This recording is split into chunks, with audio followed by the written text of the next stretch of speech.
shutdown. Monday marks the official anniversary. Remember when we all thought we'd return to our desks in a week or two? We'll open the lines to reflect and ask you. It's been 5 years, 1.2 million American deaths.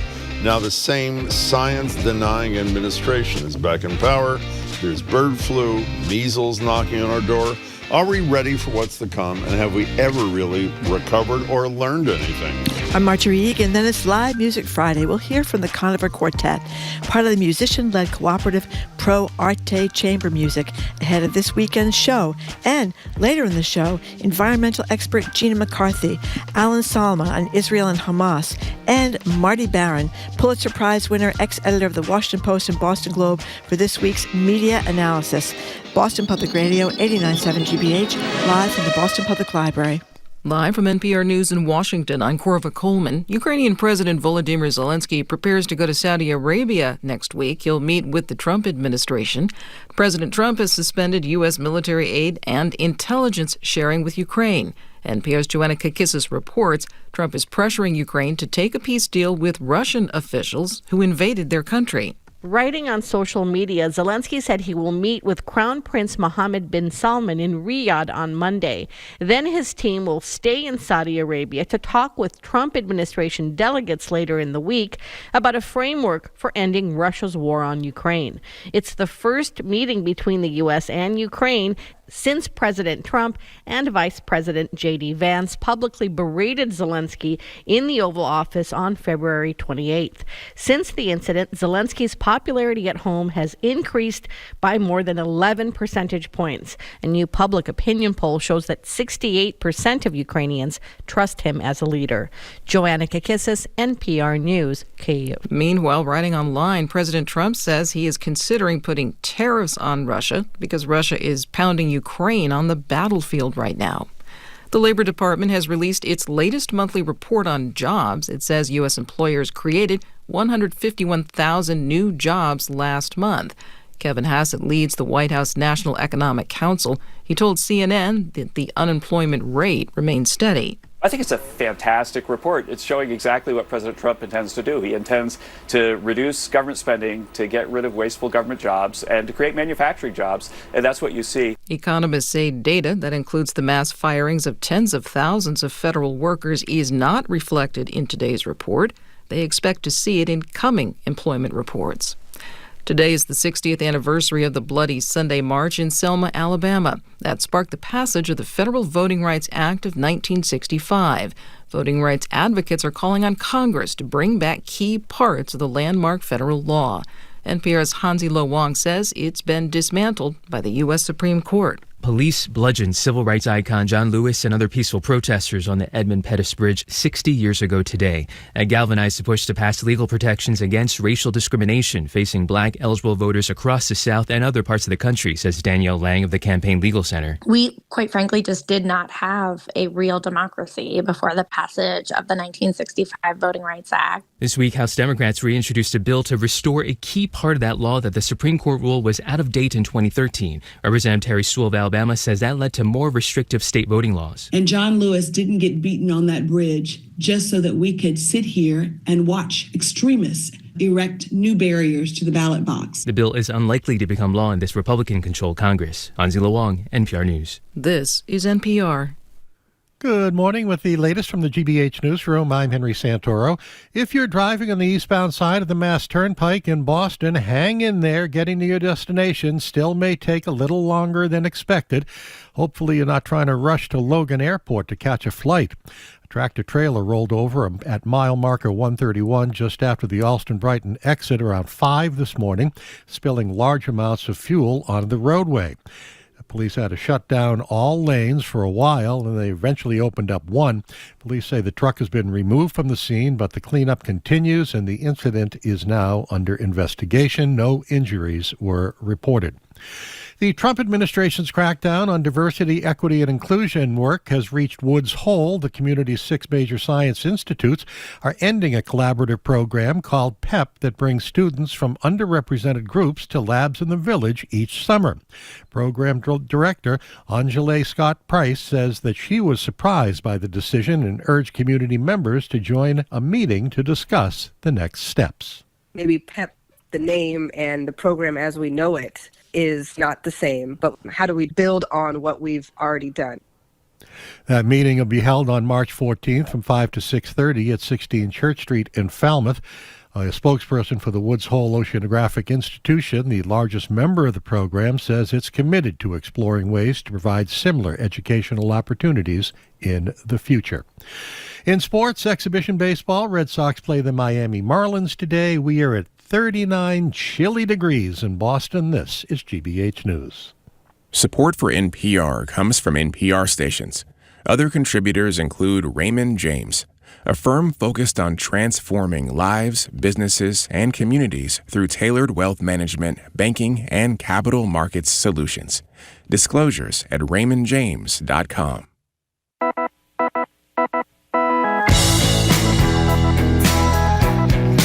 He is Jim Browdy. I am Marjorie Egan. You're listening to Boston Public Radio, 89.7 GBH. Thank you. We're broadcasting live from the Boston Public Library and streaming at youtube.com/GBH News. We're going to have some great live music about 11:35. Gina McCarthy, who used to run the EPA for Barack Obama, is going to be in later in the show, as well as Pulitzer Prize-winning Marty Baron, used to be editor of the Boston Globe and the Washington Post. Stephen Lynch, the congressman from Boston, zooms in on Monday. Mayor Wu on Tuesday. Governor Healy and Philip Heng from the MBTA on Wednesday. And one more thing. Next Friday, we are not going to be here at the Boston Public Library because the library is closed. We'll be broadcasting from Brighton. Hello, Jim. Hey there. And let me make clear what Marjorie said about Mayor Wu, Governor Healy, and the head of the T. All of them will be taking questions from the audience. It's Ask the Mayor, Ask the Governor, Ask the General Manager of the T. Next week, we'll be 5 years out from the onset of the COVID-19 pandemic. In the 5 years since, a lot has changed and a lot has not. Over 1 million people in this country died from COVID. There's no memorial or day or remembrance for their loss. Instead, the surviving American voting populace decided to put the same president, the same science-denying president, who was there the first time around, back in office. And that president has gone from Operation Warp Speed stalwart to the guy who put RFK Jr. at the head of Health and Human Services, the man who most recently was railing against bird flu vaccines, on top of his years spreading false narratives about all vaccines and their effectiveness, and has been making a case for vitamin A to deal with the worst outbreak of measles in 30 years. So we have a couple of questions for you at 877-301-8970. 5 years out, have you totally moved on? Have you thought at all about the 1.2 million people in this country who died from COVID? I think hundreds of thousands of those deaths were totally unnecessary if the person in charge took it seriously. Or are you worried about the next pandemic and an administration that seems to be totally uninterested in it? 877-301-8970. Did you hear what the new Secretary of Agriculture said? Chicken coops. Chicken coops in your backyard. Yeah, I'm looking into it, Jim. I think I'd be good in charge of all these chickens. Yeah, I'd be good with that, too. Cy Montgomery, our animal expert, I mean, she has a bunch of chickens, and she knows all their names. Just wrote a book on chickens. Yeah, that's right. What's that called again? Susie's over here, and George is over there, and she has problems with the foxes coming after the chickens. She does. But I have a good friend of ours, Jessica. She has a chicken coop in her backyard. Does. It is the Ritz-Carlton of chicken coops, too, let me tell you. It is absolutely gorgeous. Did you get some eggs from her? I did. I got a dozen eggs. They were great. I'm not sure how you would have chickens in your backyard if you lived in Cambridge or Somerville or Chelsea. It was a major decision in Cambridge a few months ago about whether it's either legal or illegal. I don't know. Yep. Can we get back to the topic at hand? If you want to talk about chicken coops in your backyard, we can do that too. Do you believe 1.2 million people died in this country? That's almost twice as many people who live in Boston. Not quite, but almost twice as many. And as I said, there's no remembrance. Remember the day before Joe Biden was sworn in? Did I get this right? Yeah, I think they I got had it all right. the candles. They had a major event for that, but it's almost like it never happened. That was only like a few hundred people at that point, remember? I don't remember. It was not up to all the people that eventually did die or get. I mean, almost everybody that you know now had COVID. Some people were very sick. Some people were not. The ones who were not were the ones, generally speaking, who were vaccinated. But the United Kingdom has a national COVID-19 day of reflection, and so does Canada. They have a national day of. Our senators here, Elizabeth Warren and Ed Markey, have introduced a congressional resolution. I don't think they're going to get far in this particular Congress because we're supposed to not I guess we're kind of supposed to pretend it didn't really happen. Well, because it reflects poorly on the guy who's the president of the United States. Well, even though he did the Operation Warp Speed, which was the biggest achievement of his whole presidency, to get those vaccines out there that fast. But it is odd. Well, let me just stop there. I would argue, despite that huge achievement, I would make the case the reason he wasn't reelected actually was because of how he handled COVID. At least the major reason why. Well, they used to have those very embarrassing press conferences several times a week, and they were really bad.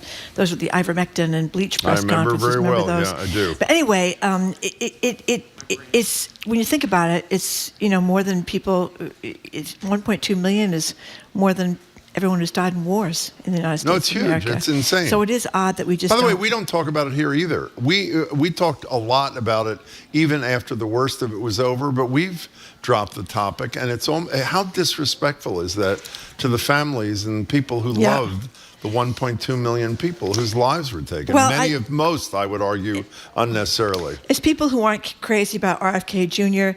We're having this measles outbreak, and we've had 2 people now, one child and one adult, who have died. He is so concerned that at the agency he's running, people are working very hard on this measles vaccine.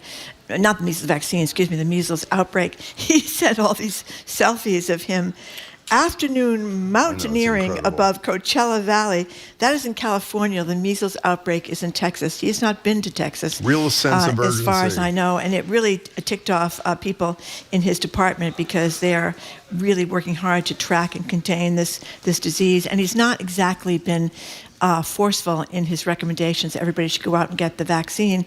Many parents who weren't vaccinating their kids because of this have gone out to vaccinate them, but he's still talking about cod liver oil as some kind of treatment, and it's not a treatment. Well, when he said vitamin A, cod liver oil as the solutions, that one of his top aides actually made a public statement to counter, saying that will not solve the problem. How often is it you hear that somebody who works for somebody contradicts them? The number's 877-301-8870. Where are you 5 years after the beginning of this horror that took 1 million plus people in this country? Do you think about any of those people? Are you concerned that we've never memorialized those who died? Do you think we are ready for round 2? This guy who's going to be head of the FDA, by the way, who was testifying yesterday at his confirmation hearing, who will report to RFK, says he wants to study. Did you hear his thing yesterday? He wants to study mifepristone. How long has mifepristone been around? 20 years. Safer than aspirin? Yeah. Is that fair to say? Yeah. He wants to take a look at that, obviously. And he would not commit to having these vaccine advisory committees that are so critical, the meetings of which were canceled by Robert F. Kennedy Jr., to put them back in place, which is a huge deal. And as we said to you when we first learned about this last week, these are the group, one of the meetings was of the group of experts who would decide what strain of flu we're likely to encounter next year so that the vaccine can be targeted. It is amazing to me, even with an anti-science guy like Trump, that we appear to have learned almost nothing from this incredibly deadly thing that is barely in the rearview mirror. 877-301-8970. One of our colleagues put up the data analyzed by CNN shows that mifepristone is not only safer than things like aspirin and low-risk prescription drugs, but also safer than Viagra. And he is not retesting or re-looking at Viagra as far as we know. And I like to hear from people that may have gotten chicken coops with the egg price catastrophe. They're worried about paying all this money. If anybody has some advice on how you can have a chicken coop in a small little section Anybody of your have a chicken coop in this audience in their backyard? Own up. Anybody? Okay. Yeah, I guess they're not that popular yet, but you never know. No, I think they are, and people aren't courageous enough to raise their hand in the face of this. Let's go to Deborah in Haverhill. You are first on Boston Public Radio. Thanks for calling, Deborah. Hi. Thank you so much, Jim and Marjorie. It's my second calling. Thank you for doing that. Calling. What's up? Some things that are still impacting our family have been very beneficial for us since COVID. For example, I have never returned to the office. I work from home every day. That gives me the opportunity a couple days a week to go and pick up my kids at school and take them to activities. My kids probably would have been going to childcare after school. I get so much more time with them now. That's a great point. I mean, the whole transition in people's ability to work from home, Deborah, is definitely a silver lining. Because remember, before that, I think a lot of employers just assumed that if people had a chance to work at home, they'd be just, cooking dinner all day long or doing the laundry all day long. And at the opposite, I think production went up for lots of people during COVID. Although you're trying now, I have noticed the traffic picking up. There's a lot more people now going to work, at least on Tuesday, Wednesday, and Thursday than there were.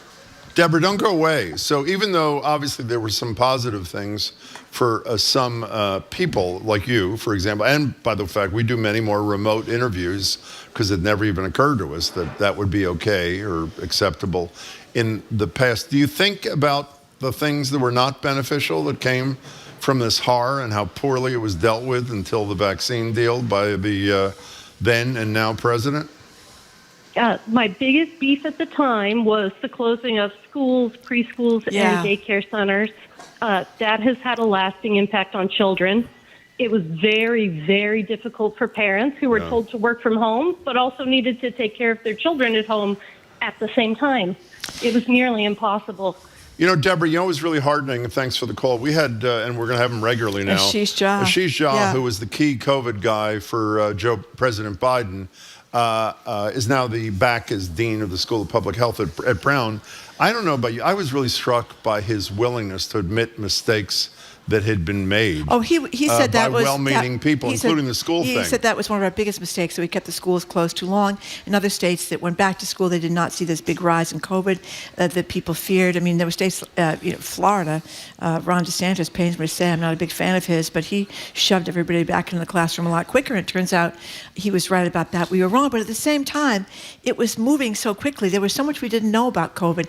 All the time we spent at the beginning, everybody was washing their groceries and leaving their groceries out on the back porch for 2 days, and we were running into the studio and spraying everything. It was an airborne virus, and we made a lot of mistakes early on because it was new and people didn't know about this. Now, someone says that if you're going to get chicken coops, you should consider having the chickens wear face masks. Apparently, we have a picture loaded for the live I hope we don't. stream. I hope we don't have it live. It's very cute. Okay, We have. Oh my goodness! Look at that. It's not. It's really not. Can we get look at that little we're on two turquoise. different tracks A nice. today. Look at that. The blue and the red of the chicken. Fine. Looks You know who lovely. I remember most before you get back to the calls? I mean, beyond Donald Trump, obviously is a real villain in this story in the most horrible kind of way. But you know who really I cannot get over being angry about? Who? Deborah Birx. Oh, Deborah Birx. Deborah With the Birx, beautiful who had scarves. this Remember, she had a different incredible color scarf every day. Had this incredible reputation on the public health front internationally, and she basically became a shill or an enabler of Donald Trump's crap that was deadly. Well, it was just as opposed to she was just a Dr. Fauci. precursor of the rest of the nation, and Trump too, because there's a lot of people that are on bended knee now to the president from coast to coast to coast. Well, we're going to talk to Marty Baron about that, former editor of the Washington Post, at 1 o'clock. Joanne in Watertown, you're on Boston Public Radio. Hi. Hi, Jim and Marjorie. Hi. Well, as an indication of where things stand with COVID, at least in my own life, I have had all of the vaccines and boosters. And January 1st, I got COVID, wound up 2 weeks later with pneumonia and in the hospital for 5 days. Oh, my gosh. It's definitely not gone. Oh, my gosh. Still kicking up a lot of difficulty. And I probably would have died if I hadn't gotten the booster. Thank God, Joanne, I was suffering a great anxiety pang in the middle of your call. I was afraid you were going to say what puts me over the edge is I had the vaccine and I still ended up in the hospital. Oh, no, But no, obviously no. you said the right probably- thing. It is in all likelihood. I probably would have died. Well, or been a hell of a lot sicker. I probably would have died. Joanne, Yes. I'm glad you're better, and thank you for the call. You know, it was a wonderful contribution. We had him on the show. What? Remember what Alex Goldstein, he's a big-time Democratic consultant, worked for Deval Patrick. He created that a Twitter account called Faces of COVID, and virtually every single day, he literally put up a picture of a face of someone who died and told a small story about their lives and the people who loved them. It was huge for me personally, and I think for the zillions of people who were reading this. But I'm going to say for the third time today, nobody thinks about them. I'm sure people who lost them think about them. It's like ancient history, and it was just like right around the corner. Well, kind somebody of thing. just, and I can't find the text now, talked about how they almost have post-traumatic. Oh, it's Ingrid from Somerville. I legitimately think everyone has trauma amnesia from COVID. COVID was so traumatizing. People were so eager to move on. We really forgot what it was like to live in that surreal reality. That could happen again. I mean, think of people's lives. I mentioned this before. My daughter had to have a 20-person wedding because of COVID. She had a baby in the hospital with COVID when no one could come visit. There was a whole period of time when you couldn't go see people who were sick. You couldn't go into the hospital to visit people you were sick. People couldn't go into the nursing homes if their parents from the nursing homes. You remember the images, particularly of older people outside the window? Glass. I mean, parents and children with their hands like touching against the glass because they couldn't visit them. I mean, we remember the terrible things at the Veterans Home, right? Oh, yeah. In Holyoke, where people were shoved into a room altogether and died. So by the way, virtually no accountability there too, despite the effort. I think when she was Attorney General, if I remember correctly, Maura Healey, to prosecute the guy that ran the place. And then number two, whenever you do this, it drives me nuts. Chicken coops? So I am trying to focus on one thing. You bring up the chicken coops. An anonymous texter said, I've had a chicken coop for years. Everything was going great until, it's actually fairly funny, until about 2 months ago when the chickens started insisting on drinking raw milk and avoiding seed oils. For those who don't know, RFK Jr., that great adherent of science, only drinks raw milk, even though every expert, and I do not include him in that category, says there are great dangers in raw milk. Let me jump on RFK Jr. once again. If you'd only been in charge for 3 weeks and you had one of the worst measles outbreaks going on ever, I'm with you. Would you be mountaineering around California and sending out selfies of yourself mountaineering? I mean, you might be like at your desk trying to orchestrate a response to this mess in Texas. I can't believe, when you look at the people in this cabinet, I mean, it's a bunch of ne'er-do-wells and nuts, It's like the bar scene in Star Wars. It is like the bar scene in Star Wars. Let's go to Terry. Well, it's not really. Well, let's go to Terry in Norwood. Welcome to the show, Terry. Hi. Hi. Hi. How are you? We're excellent, I think.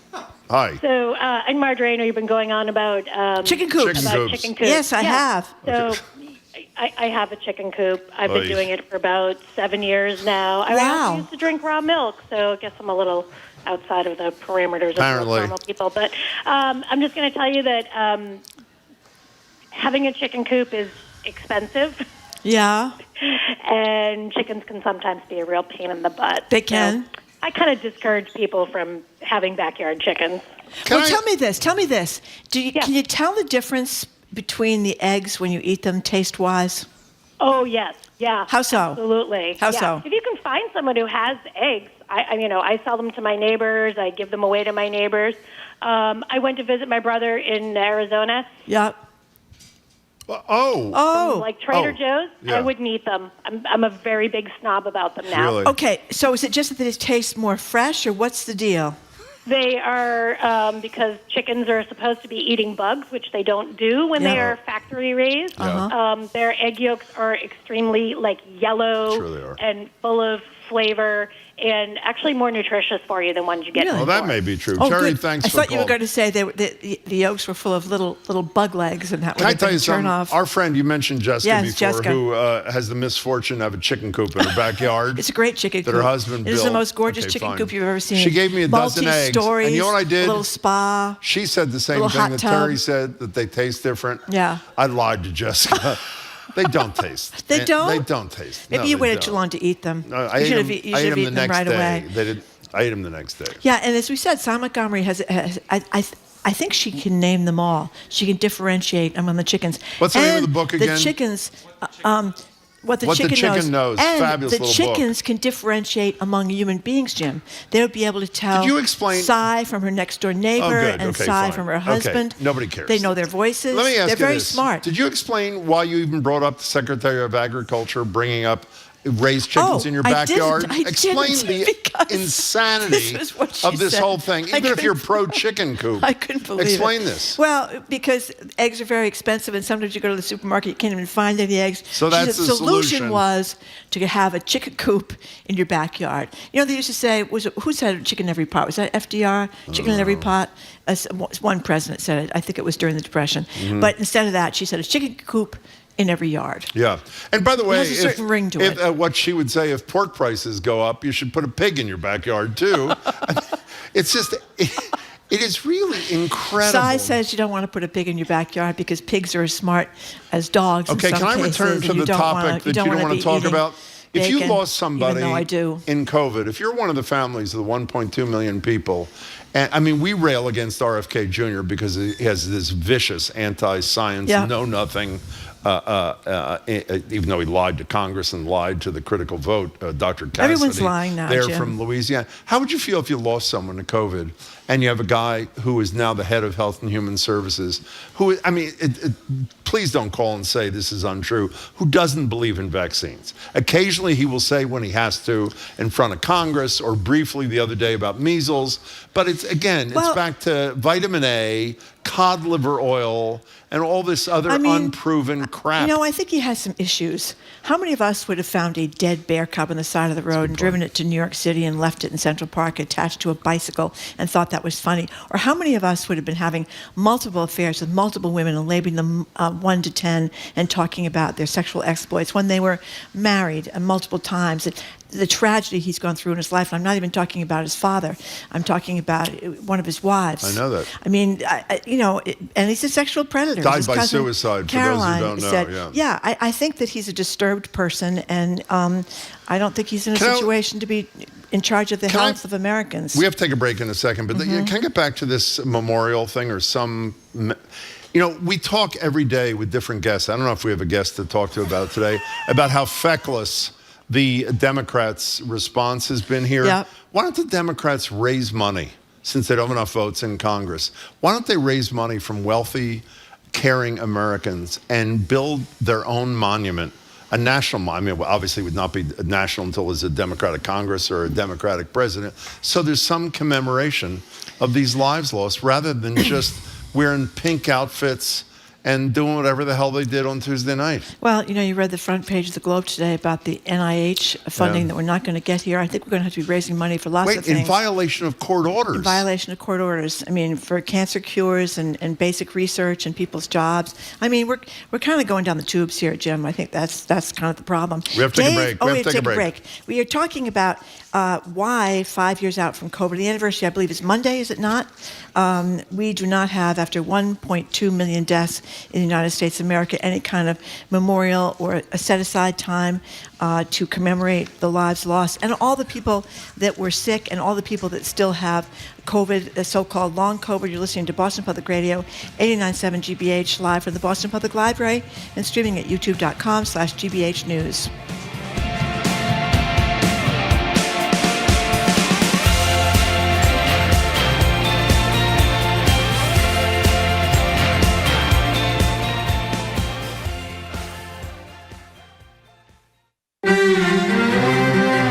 Making movies is expensive. In Hungary, lots of filmmakers depend on federal grants to bring their vision to the big screen. But directors there say that funding is sometimes pulled if the government doesn't like the work. We can assume that political reasons had a part in that decision by them. That's next time on The World. This afternoon at 3, here on GBH News 89.7. Our programs are made possible thanks to you. And The Wilbur. Celtic band Gaelic Storm returns to Boston on their Roll Out the Barrel tour. Gaelic Storm will be performing at the Wilbur Thursday, March 27th. Ticket information is available at thewilbur.com. And Mass General Brigham Health Plan, ranked number 1 in member satisfaction among commercial health plans in Massachusetts by J.D. Power for the second consecutive year. Details at mgbhp.org/everyday.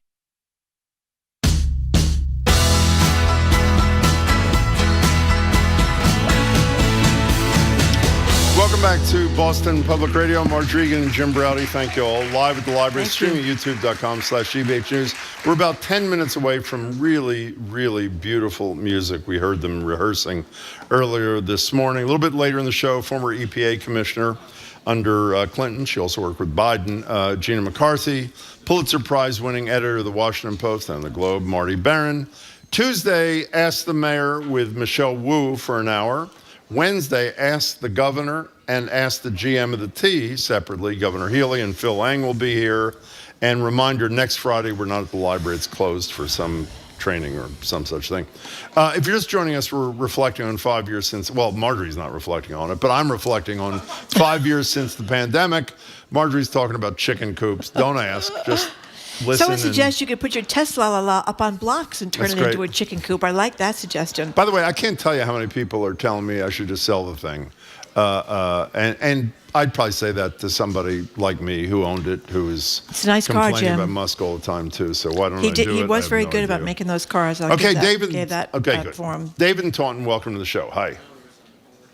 Hey there. I just want to say two quick things, please, if I may. Yep. First is I wouldn't have found your show if it weren't for COVID-19. Really? Why? I was stuck. Well, I was stuck home. Yeah. I'm in my early 60s. Yeah. And I'd have to go out and smoke because I can't smoke in the house. Mm-hmm. And so I'd dial up. What's on the radio? I don't listen to the radio a lot. There you are. There you go. There we are. There you go. So Thank I guess you. That makes me long time. Well, we're glad. Second thing. Yeah.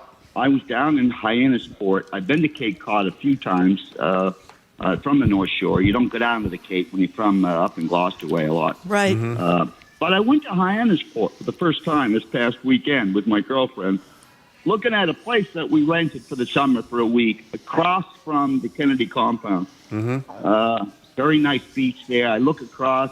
Coming in, you see JFK Memorial, etc. I was raised by my dad, who was a Kennedy Democrat.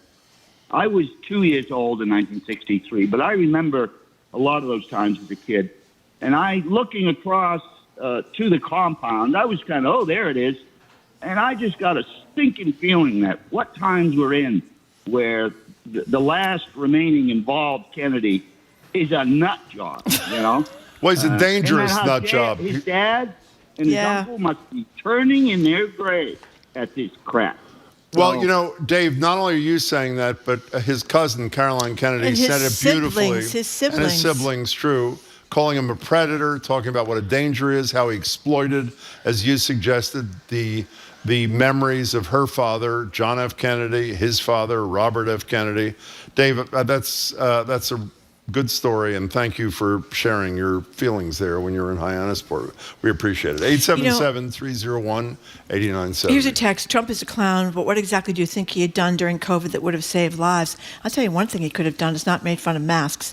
Remember, he got back from the hospital after he got COVID and got very good care for it that a lot of people were not able to get, and survived okay, and he just ripped off that mask. He ridiculed the mask wearing, and I think that was a mistake before we... He did one fabulous thing, but leading up to warp speed... He got the vaccines. There is nothing he did that was helpful, and he put people like Deborah Birx in a tough position. She chose to stay there. Put people like Fauci in a tough position, and Fauci decided to be a person of honor and did his best under the circumstances to protect the American people. And the other thing he downplayed testing. He didn't want people to get tested because he Remember was his afraid line? if he got tested, we'd see that there are too many people with COVID. COVID. No. Is the incidence going up? Because we're testing too much. So he did a 180. He got really big on the vaccines. He did. And then he did a 180. So that, I think it's fair to say that did not help the situation. Let's go to Kathy in Andover. Thank you for calling. Hi. Hi, I'm Kathy from Andover, formerly from East Weymouth. Oh, great. And I'm calling today to share kind of a sad story. Yep. My grandmother died of milk that was improperly purified in 1917, leaving my father, who was 11 then, and 3 other siblings. And when I hear this crazy talk, I think, my God, yeah, what are we doing? And the sad part is, it's even weirder. My mother and father were Republicans who supported Kennedy, his uncle, John Kennedy, politically for years. And if they ever knew this was going on, I mean, it makes me sick. And by the way, just so it's clear, if you weren't... What Kathy's referencing is obviously what I said before, is that RFK only drinks raw milk and is trying to make it, RFK Jr., a more common thing for people in this country. Kathy, we're sorry about that. Obviously had a profound effect on you, but we're thankful that you shared it with us. Thank you for the call, Kathy. We were getting texts from other people who lost people in nursing homes and lost family members from. 1.2 million people died. I think everybody knows someone who died of COVID. How about people who called? You referenced this before, but do you remember the calls we got during COVID from people whose a loved one, someone they're related to, someone they just loved who they're not related to, dying, and they couldn't even be with them. They couldn't even be with them. That's what I'm talking about. They wouldn't let you into the hospital. I know. And I'll never. It's like these pictures of a 95-year-old mother and with her hand against the wall to her children. Incredible. It was awful. Rosie in Rhode Island. What do you think, Rosie? Hello, Rosie. Good morning, Jim and Marjorie. Hi. Thank you for taking my call. Our pleasure. Thank you for calling. I just wanted to share my perspective as a nurse who worked through COVID. Sure.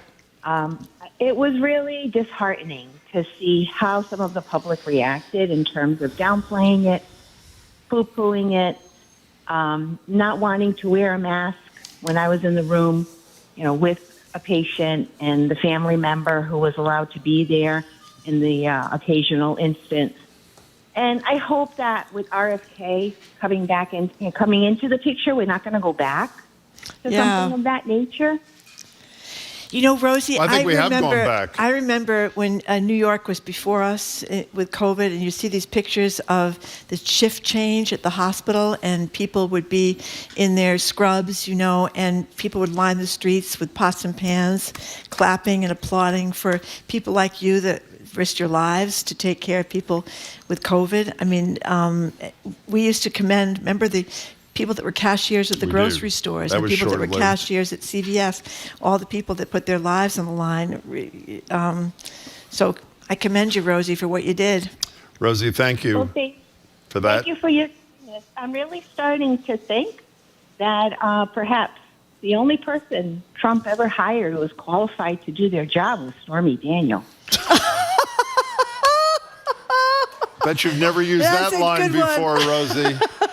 Thank you. It was a good one. Thank you very much. That's an excellent one. Why didn't we think of that? And you hear on TV, I'll never forget the time she went on with Jimmy Kimmel, remember? I do. With the mushrooms. I do. I won't go into it, but if you want to Google that, Stormy Daniels, what did she mushrooms, refer Jimmy to him? King. On Twitter, what'd she call him?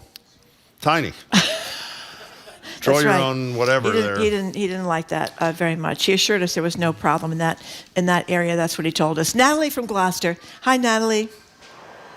Hi there. Can you hear me? Yep. Awesome. So this is a chicken coop call. Oh, it's good. Okay. I can tolerate it. Go ahead.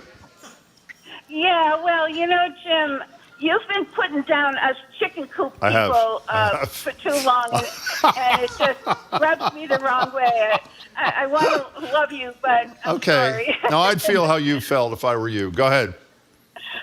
So I got my chicken coop. Everybody, when COVID happened, everybody started to bake.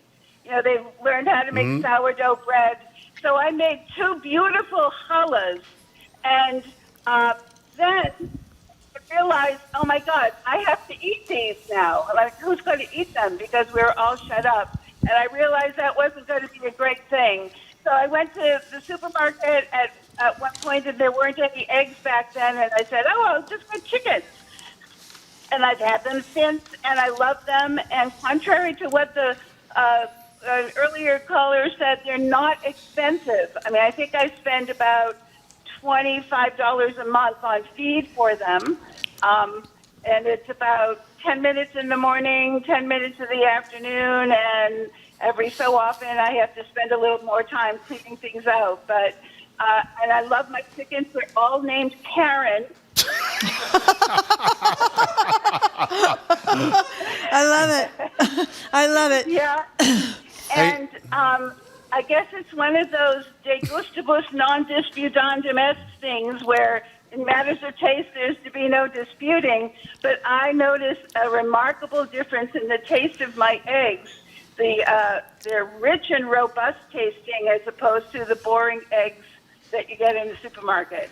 So I tell you, I'm humiliated, and you did the humiliating. Rich That was and a robust. beautiful call, Natalie. Natalie, thank you. Thank Good you luck with the coop. Here's the call. Kathleen and Lowell. RFK Jr. is what happens when you DEI for middle-aged white guys. I think we need to get rid of preferential hiring and go back to the good old days of hiring on merit only. And then here's Erica from Sturbridge. Thinking about the start of the pandemic, it always baffles me the fact that people who were terrified and dumbfounded when they saw the mass outdoor graves outside hospitals in New York City, all over Central Park, now argue against getting the COVID vaccine, and that getting the vaccine is riskier than getting COVID. How many mass graves do we have of people who had side effects of the vaccine? How can people have such selective memory? Well, I mean, as we discussed last week with Catherine Gergen Barnett, one of the that kid who died in Texas from measles was unvaccinated. And the reason I think most people ascribe to the drop in vaccination rates, even in Texas, is because of all of the sickness. I mean, the sickness that was advanced by anti-science people during COVID. It's just horrible.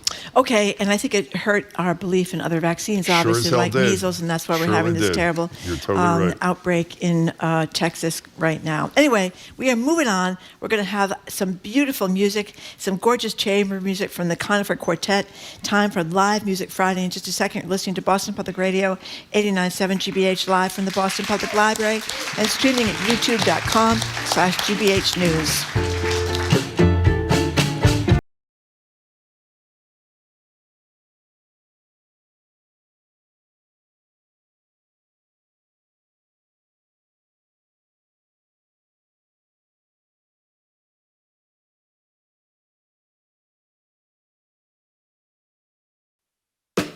I'm Jared Bowen. Today on The Culture Show, the Kennedy Center is the room where it won't happen as Hamilton cancels its upcoming engagement. Then a collection of essays and short stories from Harper Lee will be published this year. Is this what the reclusive writer wanted? The reviews are in, and Martha, she's not.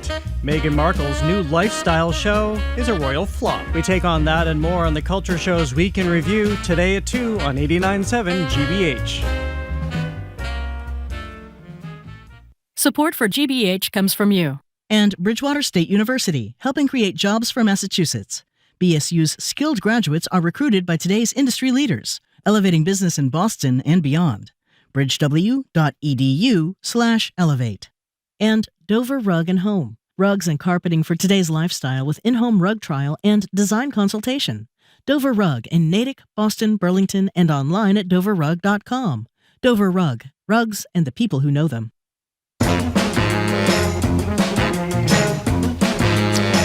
Welcome back to Boston Public Radio. Marjorie Egan and Jim Browder. You're going to be applauding more in a minute, live from the library, stream at youtube.com/GBH News.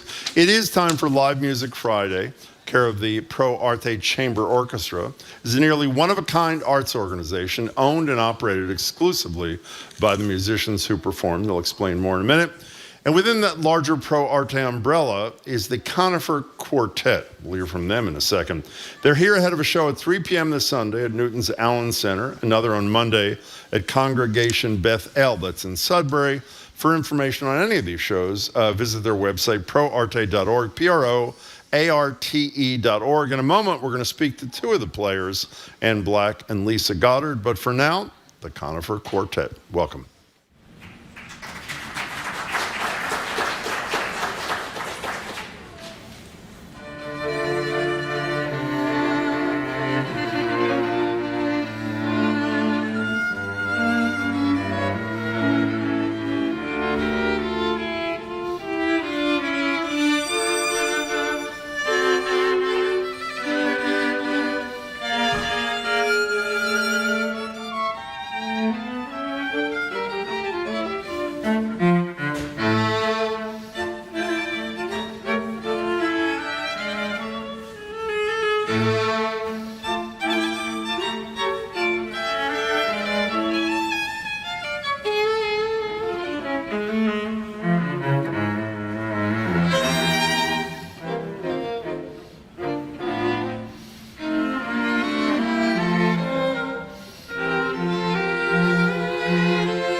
That was the Conifer Quartet. They've got a show at 3 p.m. this Sunday at Newton's Allen Center, another Monday at Congregation Bethel in Sudbury. For information, their website is proarte.org. That's proarte.org. Joining us are Ann Black and Lisa Goddard. That was beautiful. Do one of you, Lisa, do you want to introduce two of your mates here who are not coming to the set? Or do you want to do that, Ann, since you have your headphone on first? Oh.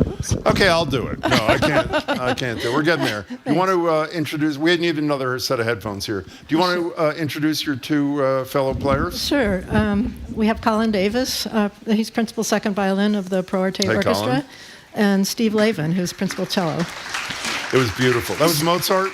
Yes. Yes. The only reason I knew that. Mozart's D minor quartet. We get Dvorak next. Only reason I knew that was I was looking over your shoulder. Oh. You use sheet music as opposed to iPads. What's that about? Well, I also use iPads, but I chickened out and used sheet I music liked this it. time. I liked it. It's Too pretty many good. page turns. Yeah. Yeah. So where does this whole Conifer thing come from? What's it about? Want to tell us, Lisa? It comes from the Conifer Path at the Arnold Arboretum. Love that. Yeah, I live near there and walk there almost daily with my dog.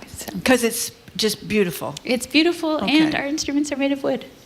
Oh, that's a very fine point, That too. is a very fine point. What is cooperative orchestra? You're one of only 4 of such things, from what I understand, in the country. What's a cooperative orchestra there, Ann? Well, it means that we're all equal. We have either music directors or guest conductors, but we all take part in choosing the music that we play, and it's great. So how does it feel when you all play in other orchestras, larger orchestras, where you're not calling the shots, that are not cooperative? So Lisa, let me ask you, what's it like participating in a cooperative venture like Ann just described, as opposed to cooperating and participating, obviously, in a wonderful venture, but one where you're essentially told what you're doing? Right. I think there's merits to both, but in the cooperative, I think we take more ownership over what we're doing, and we get to choose things that we're really excited about doing. With this quartet, it's been a great platform for doing quartets that I've always wanted to play. That's pretty Well, you know great. what, I said this to Jim before the show. I mean, as great as it is to be a violinist or cellist at, a big orchestra, the BSO or the New York Philharmonic, whatever it is, you are one of about 25 violinists, if not more, right? And you could be like in the back row, way in the back with the second violinist shoved in the corner. I mean, nobody can With tell. a chicken coop nearby, right? I mean, it's beautiful music, but you can't really hear you, Lisa, or you, Ann. So I would think it would be more ego gratifying, frankly, to be in a quartet. What do you think? Yeah, I think we all love playing chamber music, especially. That's kind of the ultimate of just gratification for us musicians. But also in a chamber orchestra, it's that way too. And What's the genesis of this thing? I mean, you explained the Conifer. How'd this thing come about? In the 70s? Am I right about that, Lisa? Yes, I was not around for the founding. Do you want to describe, Anne, how did this happen? Sure. I wasn't there from the very beginning, but I did join a few years after it started. But I think there were a lot of young, grad students hanging around Boston, and Larry Hill was a chaplain at Harvard, and I think he also was involved with chorale in town. And they played together, and they decided, wouldn't it be great if we just made this chamber orchestra together? And so, he was, he just set up something where everybody had equal say, and it was a really exciting time, I think. So I'm looking at this information we got about you. We'll start with you, Lisa, and you're all kind of in this situation. You play with the Portland Symphony in Maine, this Pro Arte Chamber Orchestra, Boston Ballet, Boston Pop's Esplanade Orchestra. You're founding member of the Cardamom Quartet. I mean, you go on and on. You're also running a Suzuki violin program in Jamaica Plain, and the same thing. Obviously, she can't keep a job. I mean, that's pretty obvious. But is that because you're going to do that to make a buck? I mean, you're going to be in all these different groups because it's you're not getting millions and millions of dollars to show up and play with the quartet. Is that what's this about, or you just can't stay away from all these different groups? Are you like in a union, or what's the deal? Lots of good questions here. We are all freelancers, meaning that we do work with many different organizations rather than one. I think, we all at some times crave the stability of a full-time job, but this is a very viable way to make a living as an artist in Boston. And it's a very exciting way to make a living, working with all these different organizations, doing different types of music, some teaching in there too. And so if people have little kids that are thinking about the Suzuki method of learning to play the violin, how old should they be when they start? I start age 4 and up. You start age 4. Why? Yeah. So young. Little teeny tiny violins. Yeah, the method that I use capitalizes on the same skills that kids are using to acquire language. And so age 4 to 6, their listening skills are much better than ours as adults. Do they learn? No, that's great. Do they learn to read music in the Suzuki method, or they memorize it? They do. Yeah, we start by ear, but then we do read music reading as We well. only have 30 seconds, Ann, so you have to rejoin your mates over here. What are people going to hear if they go to? Well, tell us what you're going to play here, but then what are they going to hear if they go to either of these performances we just talked about? Well, they're going to go hear the entire quartet of each of these: the Mozart D minor quartet, and then the Dvorak quartet. So it's really exciting. And Dvorak is what you're doing here. Yeah, next. we're going to do part of a movement of the Dvorak quartet. Fabulous. Well, we're excited to hear it. Do you want to rejoin your mates? And Marjorie will tell people again how you get tickets and when the shows are. That's right. This is the Conifer Quartet, named after the trees, the Arnold Arboretum. They've got a show this Sunday, 3 p.m., Newton's Allen Center. A second show Monday, the Congregation Bethel in Sudbury. For more information, you can go to their website, proarte.org. That's PROARTE, proarte.org. We're about to hear now Dvorak's 13th Quartet in G major. Welcome back.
was the Conifer Quartet. I want to tell you... Can you say that again? I don't think your mic's on. Yeah, my mic wasn't on. That is the Conifer Quartet. I'm going to tell you where they're going to be performing this Sunday, 3 p.m. at Newton's Allen Center. Again on Monday at noon at Sudbury's Congregation Beth L. Pro Arte. For more information, that's PROARTE.org for more information. Thank you so much for coming in. That was wonderful. After a quick break, we're going to talk to former Obama EPA Administrator and Biden Climate Czar, Gina McCarthy. She's going to tell us how much dirtier it's going to get, our air and water, that is, during 4 years of Donald Drill, Baby Drill Trump. Maybe whether or not we should invest in asthma inhalers, Jim, to get us for the next 4 years. You're listening to Boston Public Radio 89.7 GBH, live from the Boston Public Library, streaming at youtube.com/GBH News.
It's not over yet. More smart conversation about community issues is up ahead with Jim Braude and Marjorie Egan on Boston Public Radio. Right after a news update from NPR. Stay with us here on GBH 89.7. Funding for our programs comes from you and the University of Massachusetts Amherst Mount Ida campus in Newton, connecting students and employers in Greater Boston and offering on-campus graduate and pre-college programs. Learn more at umass.edu/Mount Ida campus. Brainiacs, assemble! It's time for another year of High School Quiz Show. So put your thinking caps on and get ready to play along at home. Don't miss a new episode of High School Quiz Show Saturday evening at 6 on GBH2. You're listening to 89.7 WGBH HD1 Boston. Online at gbhnews.org. GBH News, what matters to you? I'm Jim Braude, ahead on Hour 2 of Boston Public Radio, live from the Boston Public Library. We'll start with Alan Solomont, former U.S. ambassador to Spain and leader with J Street, fresh back from a visit to the Middle East. He'll discuss the latest in Israel's war with Hamas in Gaza, Trump's claim to turn the war-torn strip into the Middle East Riviera, and whether or not there's a just solution that could win the support of all sides. I'm Marjorie Egan. Then Gina McCarthy headed the Environmental Protection Agency under Barack Obama and served as climate czar for Joe Biden. She joins to talk about Trump's rollback of environmental protections and his incessant proclamations of drill, baby, drill. Then at 1 o'clock, former Washington Post editor Marty Baron zooms in for this week's media analysis. It's all next. Boston Public Radio, 89.7 GBH, live from the Boston Public Library.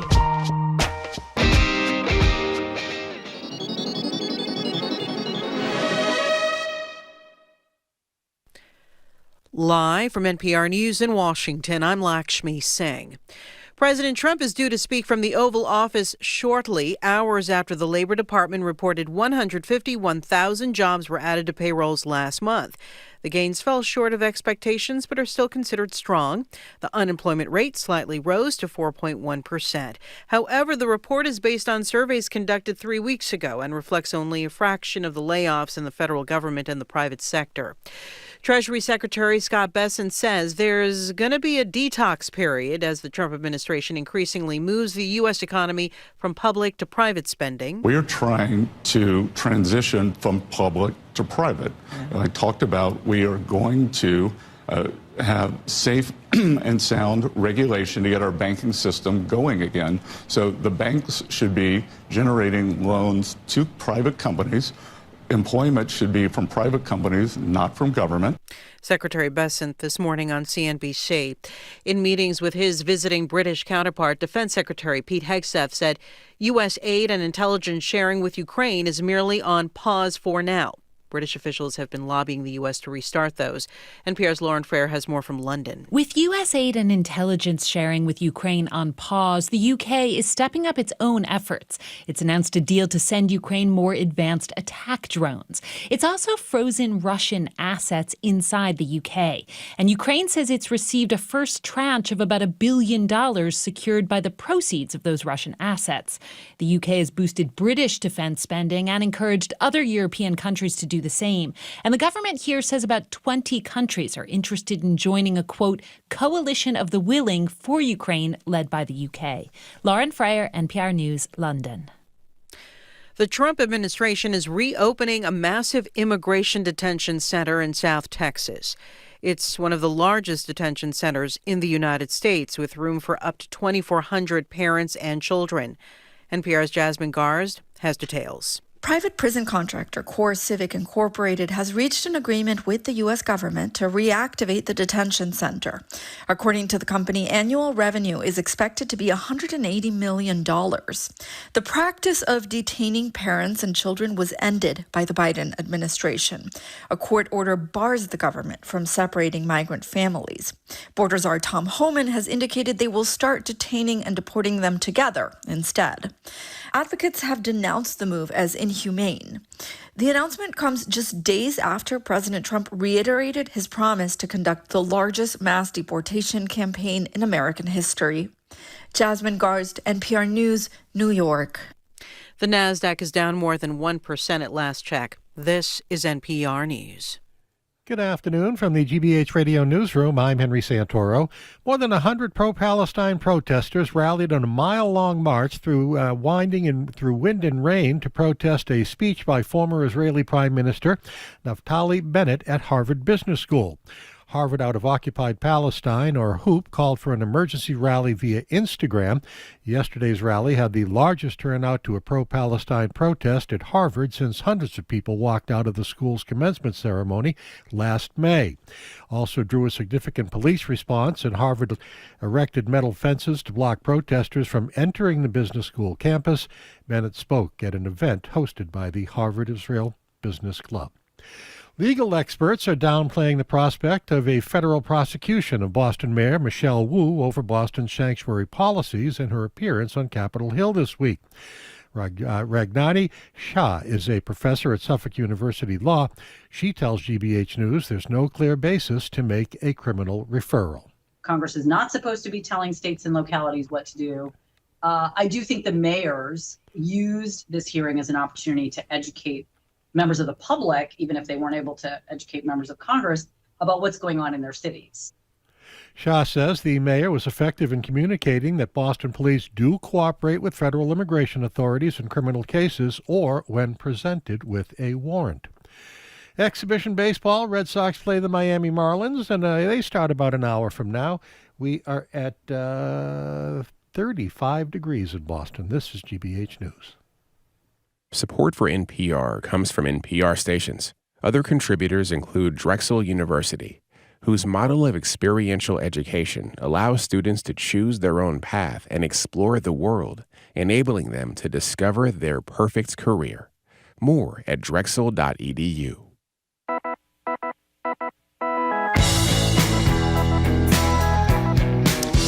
Rowdy. I am Marjorie Egan. Welcome to hour number 2 of Boston Public Radio. We are broadcasting live from the Boston Public Library and streaming at youtube.com/GBH News. A few programming notes. Congressman Stephen Lynch will be joining us on Monday. He was at the hearings where Mayor Wu was talking about immigration last week. She herself will be here next Tuesday. Governor Healy and Philip Eng will be here. He runs the T. They'll be here on Wednesday for editions of, you can ask them questions and we will too. We're not going to be here next week, though, because the library is closed on Friday the 14th. And on Monday, we'll take your calls and texts about daylight saving time. Jim, I can't Thank believe you. it, but people are actually texting in to ask why we're not talking about daylight saving time today. So You aren't know you why? happy? Because I am a man of the people, Marty. You're the man of the people, That is Jim. the answer to the Okay. question. Okay, since taking office again for the second time, one of the climate change denying Donald Trump's top targets has been the Environmental Protection Agency. Here's sound of Trump asserting his pro-environmental doom agenda during this week's address to Congress Tuesday night. We ended all of Biden's environmental restrictions that were making our country far less safe and totally unaffordable. And importantly, we ended the last administration's insane electric vehicle mandate. We have more liquid gold under our feet than any nation on earth, and by far. And now I fully authorize the most talented team ever assembled to go and get it. It's called Drill, Baby, Drill. Okay. Trump threatened to cut 65% of the EPA's budget, and former EPA heads, 2 Republicans and a Democrat, wrote an op-ed and said they fear this will make it impossible for the EPA to protect air, water, and land, leading to suffering for Americans across the country. Here with us now is one of the 3 signers, Gina McCarthy. She served as the former EPA administrator in the Obama administration, the first ever and probably last ever, or at least for the time being, White House National Climate Advisor in the Biden administration. Gina McCarthy, wonderful to see you as always. Thanks for being here. Thank you. Yeah, thank you very much for joining us. I was offering condolences to you before we started because, this is what you do for a living. It's got to be so upsetting. But for people that don't know, tell people what the EPA actually does. We all know what it is, but what does it do?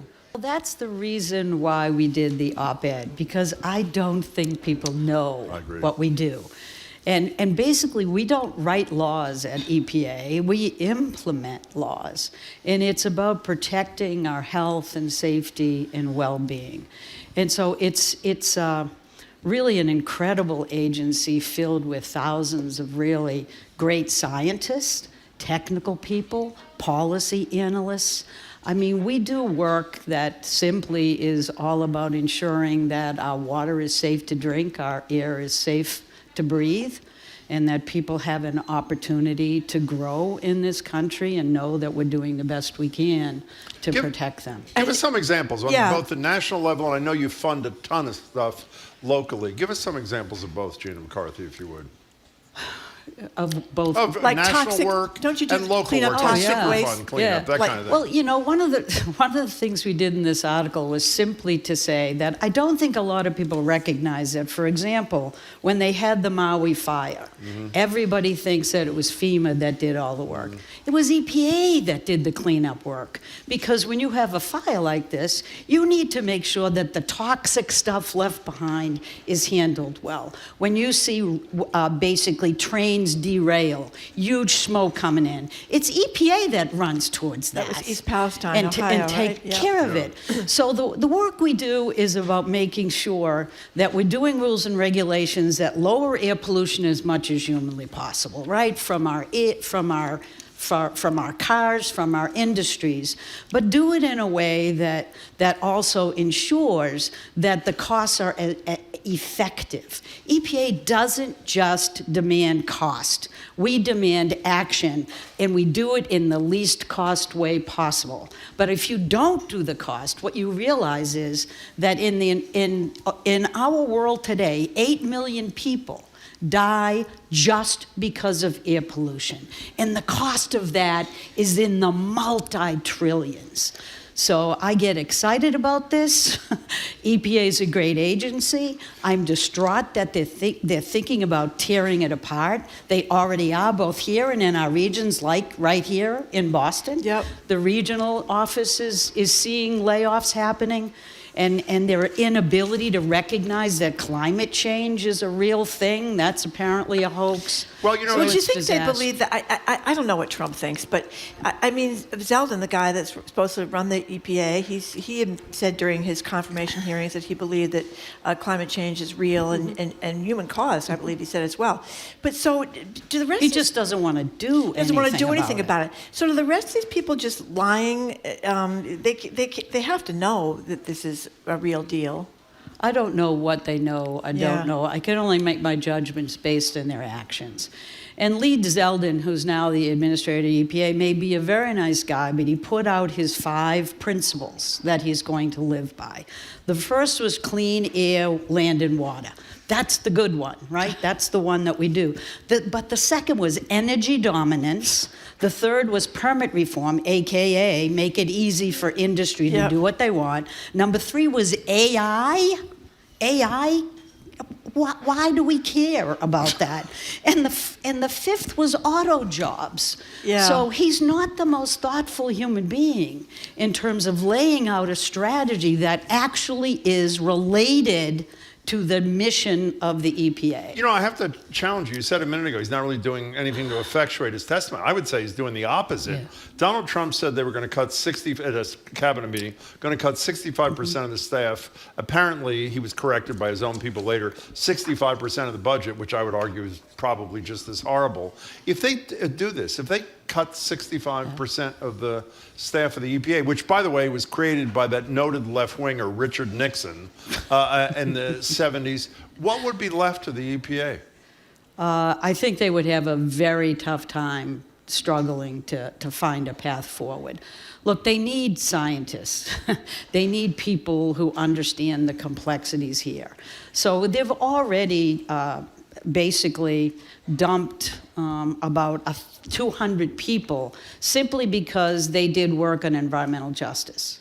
And environmental justice is just about ensuring that the people who have nothing and never get any attention paid to them finally get an opportunity to have their communities cleaned up. And is that because because it's mostly low-income people of color? Obviously, we don't help Care people about of them. color because it runs afoul of whatever his DEI vision is, right? They also dumped about 400 people that they had hired that were on probation because you'd go for a year, you get evaluated, you either make it or don't. But they just unilaterally decided that they'd get rid of those. And there's more coming. I mean, they've sidelined any climate scientists. They cannot any longer do that work. I don't know if they're having them wash the windows or something like that. You mean they cannot conduct their scientific... Because climate isn't going to be acknowledged. Okay, all right. You know, and it's taken out. The word is taken out of a lot of websites and all that kind of stuff in the federal government, too. One of the other things they're doing, Gina McCarthy, former administrator of the EPA and climate advisor, that was for Barack Obama, climate advisor to Joe Biden, is repeal the endangerment finding that apparently is the underpinning of all its work. Can you explain what that is and why it matters? Yeah, they haven't exactly done that. They're just saying they're going to. Right. So we'll see that. It basically is. It was a result of work done in Massachusetts. It was Massachusetts versus EPA that went all the way to the Supreme Court, and it basically said that climate change endangers health and safety and the public. And the Supreme Court, the decisions were made. We went to court. We went through all the way to the Supreme Court.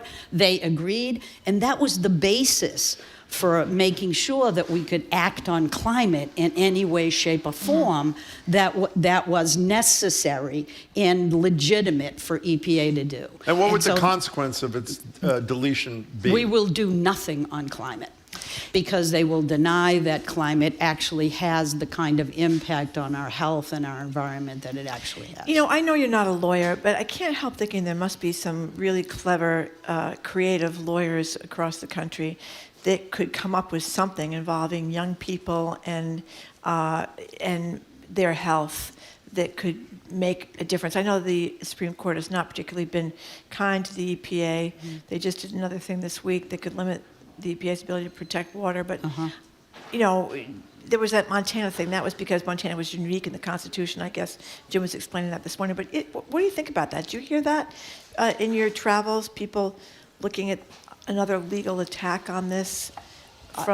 What you're seeing right now is there's a lot of groups, and we saw them during the first Trump administration, that have organized around litigation because you have to. Yeah. You have to challenge all these falsehoods and get them to court.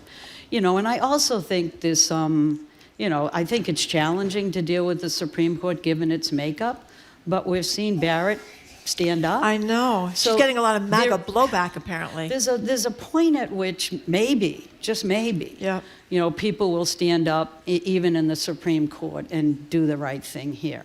Because I don't really believe any of them think that climate change isn't real or pollution doesn't harm them. Or give a threat to them and their children and grandchildren. Look, I spend my whole days now sitting, looking at Jamaica Pond, and maybe some other people, my husband maybe. But I try to talk to young people all the time. I am on the phone and I am on videos, I am on Zooms, telling them that we have to have hope and we have to stick with the opportunities that are available to us. But I also tell them my favorite slogan is, don't fret, fight.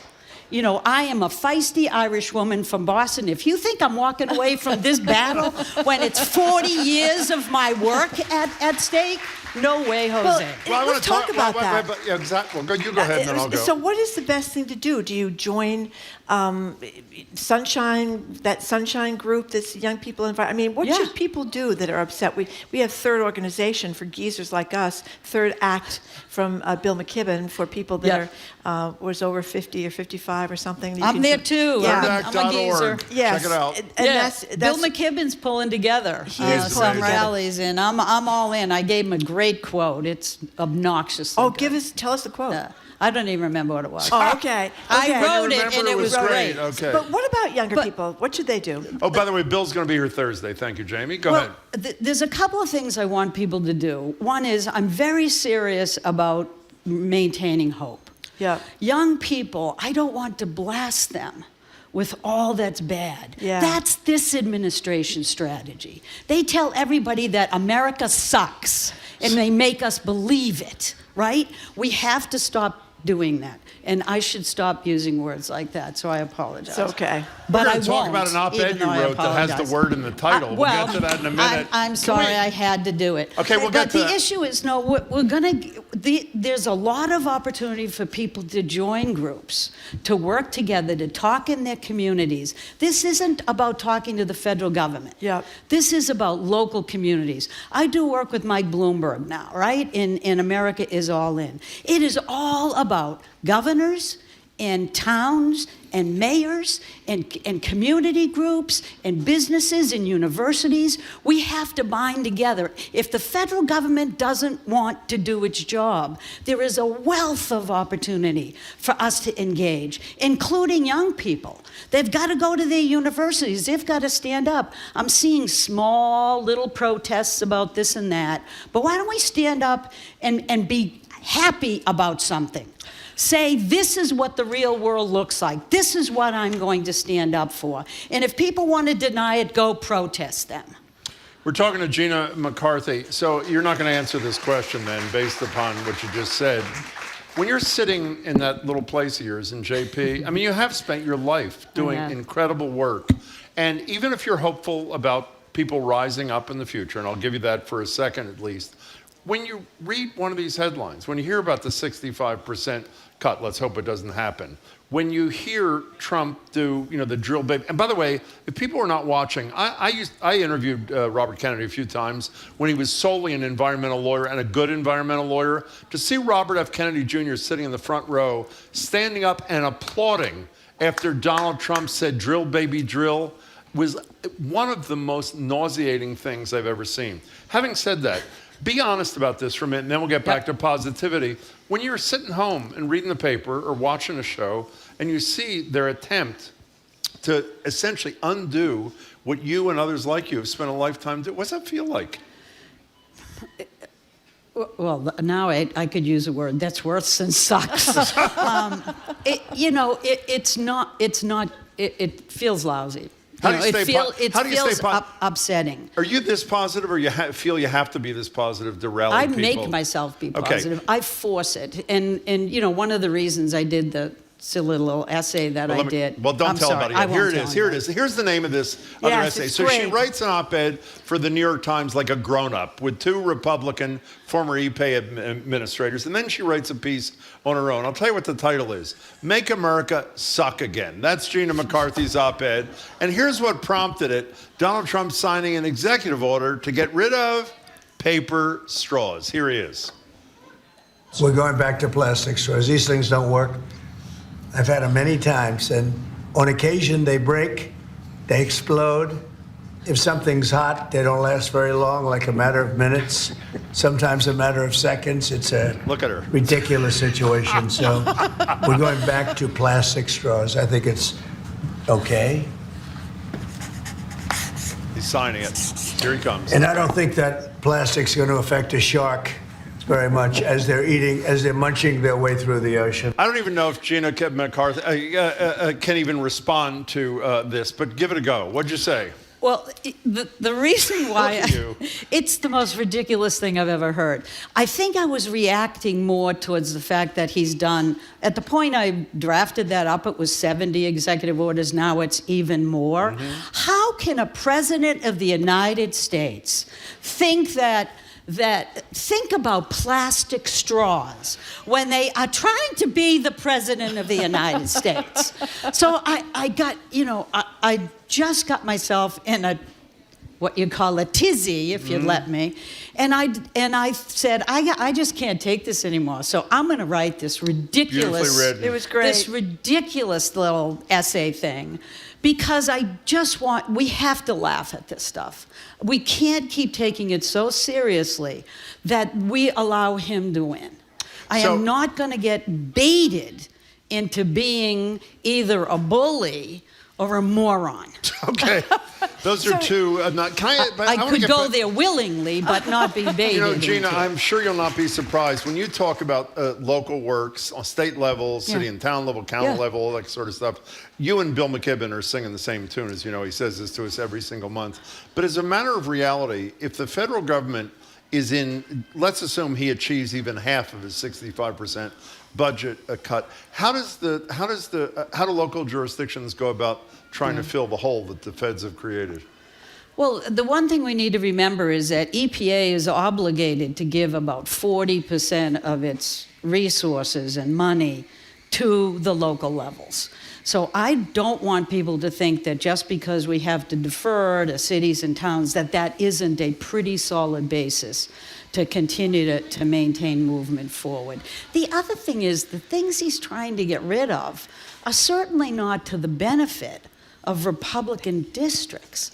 Look, one of my jobs was as a White House climate advisor for President Biden. It was my job to get the Inflation Reduction Act over the finish line.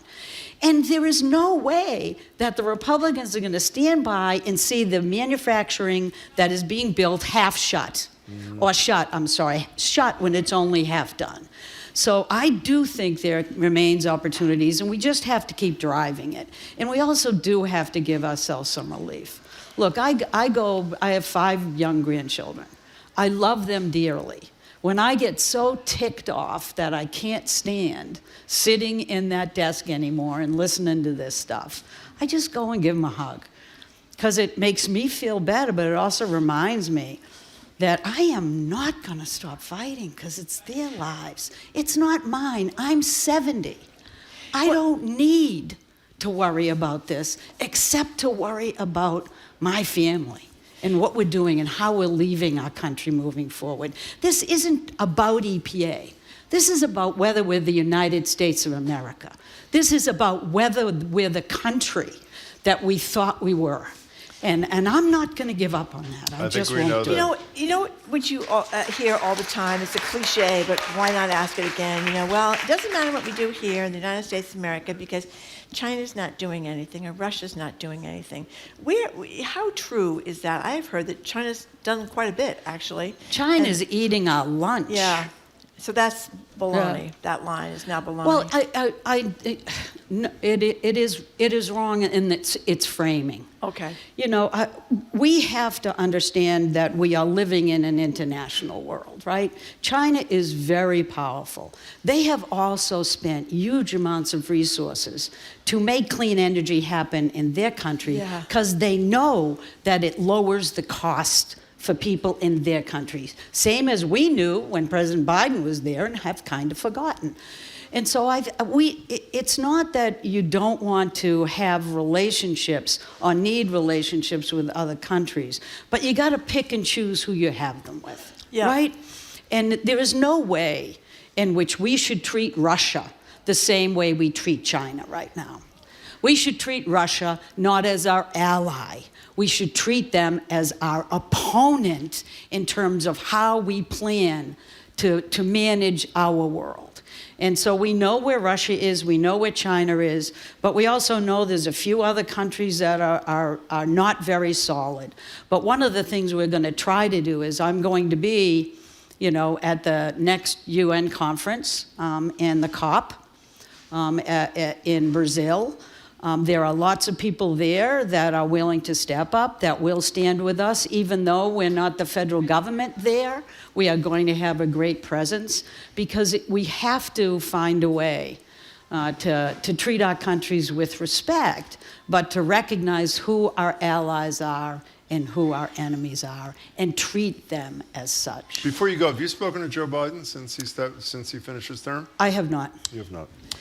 Gina McCarthy, you are a force of nature. It's great to see you. Keep being that, and thanks so much for your time. Thank we really you, appreciate it. Thank you very much. We have been speaking Love with you Gina guys. McCarthy, Great to see you. former White House National Climate Advisor and former EPA Administrator for Barack Obama, and she's still very much in the game, as you just heard her say. Yes. Okay, after a quick break, we're going to be joined by Alan Solomont, who just got back from a trip to the Middle East. We're going to talk to him about what is going on in the Middle East, Israel's war in Gaza, Alan Solomont, former ambassador to Spain, is going to be with us. You're listening to Boston Public Radio, 89.7 GBH, live from the Boston Public Library, and streaming at youtube.com/GBH News.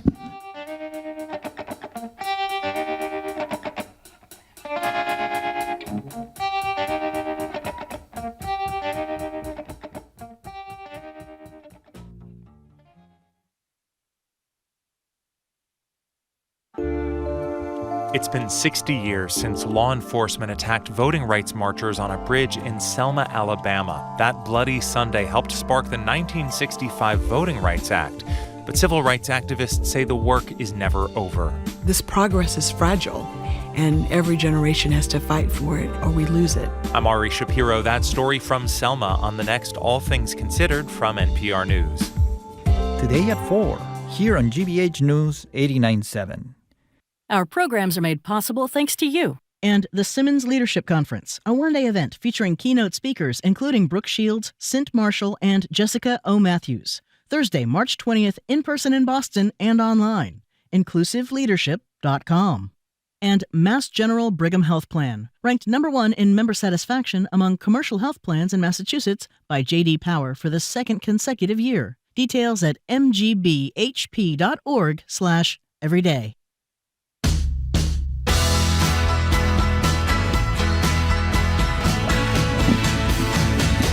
Welcome back to hour number 2, Boston Public Radio. Wait, is this me? It's actually 12:30 now. Okay, good, Jim. I am Jim Browdy. She is Marjorie Egan. I know that much. We are live at the library, streaming at youtube.com/GBH News. Mayor Wu, fresh off her appearance in Washington, is with us next Tuesday for an hour at 11 o'clock. Governor Healy is with us for an hour on Wednesday at 11 o'clock. She'll be followed by Philip Ang, who is here to answer your questions as well, also on Wednesday. For Ask the GM of the T, obviously. And please make a note, we're thrilled that you're here today. Next Friday we'll not be at the library because they're closed for whatever it is, some training or something. We're joined now at the library by Alan Solomont. He is the former ambassador to Spain under Barack Obama. He then served as the dean of Tufts University's Tisch College, where he's also now dean emeritus. He's chair emeritus with the self-described pro-Israel, pro-peace political action committee, J Street, and he's fresh off a trip to Israel and the United Arab Emirates with 7 members of Congress. Alan Solomont, it's great to see you. Thanks so much for being here. Well, nice to see you, Jim. Yeah, thank you. Nice to see you, Marjorie. Well, thank you very, very much for coming in. So Jim just used the word, Alan Solomont, J Street, pro-peace and pro-Israel. And pro-democracy. And pro-democracy. So what does that mean in March of 2025? A lot of us are wondering. Well, it means that that we believe that the conflict between Israelis and Palestinians has got to be resolved. That's the only thing that will bring peace and stability to the Middle East, to the whole region, actually. And we believe that the only way to resolve that is based on a state for both peoples. I mean, we have 2 peoples who both lay claim to the same piece of land. They've been at war with one another for decades at great cost to both peoples. And the only way to resolve that is to recognize legitimacy of both peoples and their claim to that land, the legitimacy of their aspirations for their own nation state, and to resolve the conflict on that basis. So, two-state solution. Two-state solution. We also believe that the only way that Israel is going to survive is as a democracy. And the only way it will be a democracy is if it recognizes legitimate aspirations of Palestinians for their own homeland. And so the only problem with the two-state solution is the Prime Minister of Israel doesn't believe in it, and the President of the United States doesn't believe in it. Other than that, you're on a good track. Absolutely. There's a lot of tension in the Jewish community, pro-Israel community in America about what you just said. Is that not correct? Absolutely. And there is J Street, which is described for people just so there's some context before we get into the merits. There's J Street and there's APEC. Mm-hmm. So explain what the different worldviews of these two, probably the two most important forces lobbying and speaking on these issues in D.C. is. Right. Well, APEC is an older organization, a much bigger organization, a much wealthier organization. It played an important role as an advocate for the state of Israel and its over the decades. But at some point, when the Oslo peace process fell apart, the community, some people in the community lost faith in the ability to resolve the conflict and lost faith in the ability of a two-state solution to resolve the conflict. And for a period of time, the messages that you heard in our community were such that we didn't believe that peace was possible, we didn't believe we had a partner on the other side, and we didn't believe that we could resolve the conflict. And that was the position that some of our organizations took. Others, myself included, over the period of the 2000s, struggled to find a way to amplify our voices and to restore faith in resolving the conflict. I'll give you just a good example of why J Street came about. Mm-hmm. Back in the mid-2000s, I and a group of other progressive members of the Jewish community in Greater Boston were summoned to meet with Senator Kennedy and with Congressman Barney Frank. And basically the message to us was, look, we still believe that diplomacy is the only way to resolve the conflict. We still believe in negotiations. We still believe in the creation of two states. Where are you? Who's got our back? Why should we stand up in Congress and promote these ideas when we don't feel we have the support of the Jewish community? Mm-hmm. And it was really to create that political space for people like Senator Kennedy and Barney Frank and others that J Street was created just over 20 years ago in 2008. At the time, people didn't take us entirely seriously. We were somewhat marginalized.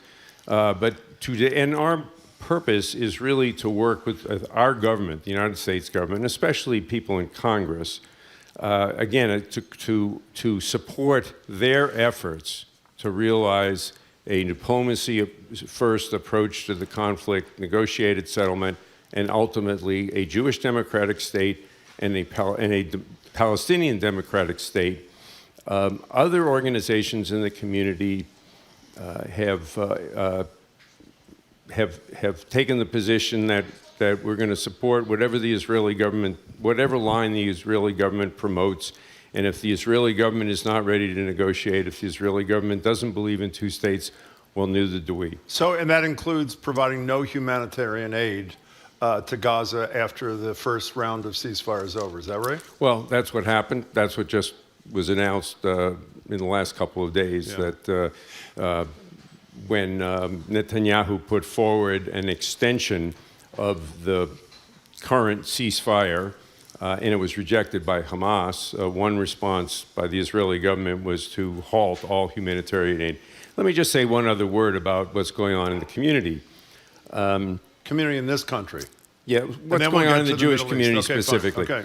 If you poll American Jewish voters, 70% plus are in favor of two states.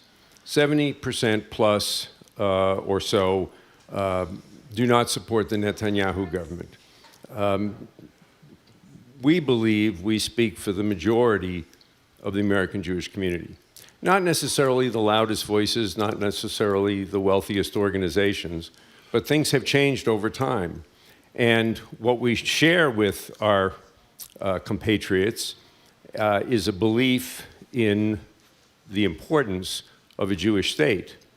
But we don't believe that the Jewish state will survive in a constant state of war, and we don't believe it will survive if it is not democratic, and we don't believe it will survive if it continues to occupy Palestinians living in the West Bank or continues at war with Palestinians in Gaza. Well, and I would argue that, you probably would agree, that Prime Minister Netanyahu believes the only way he survives, forget the state, is if they are in a constant state of war. You went with 7 members of Congress, I said in the introduction, Alan Solomont, recently to the Middle East. What was the point? What did you do?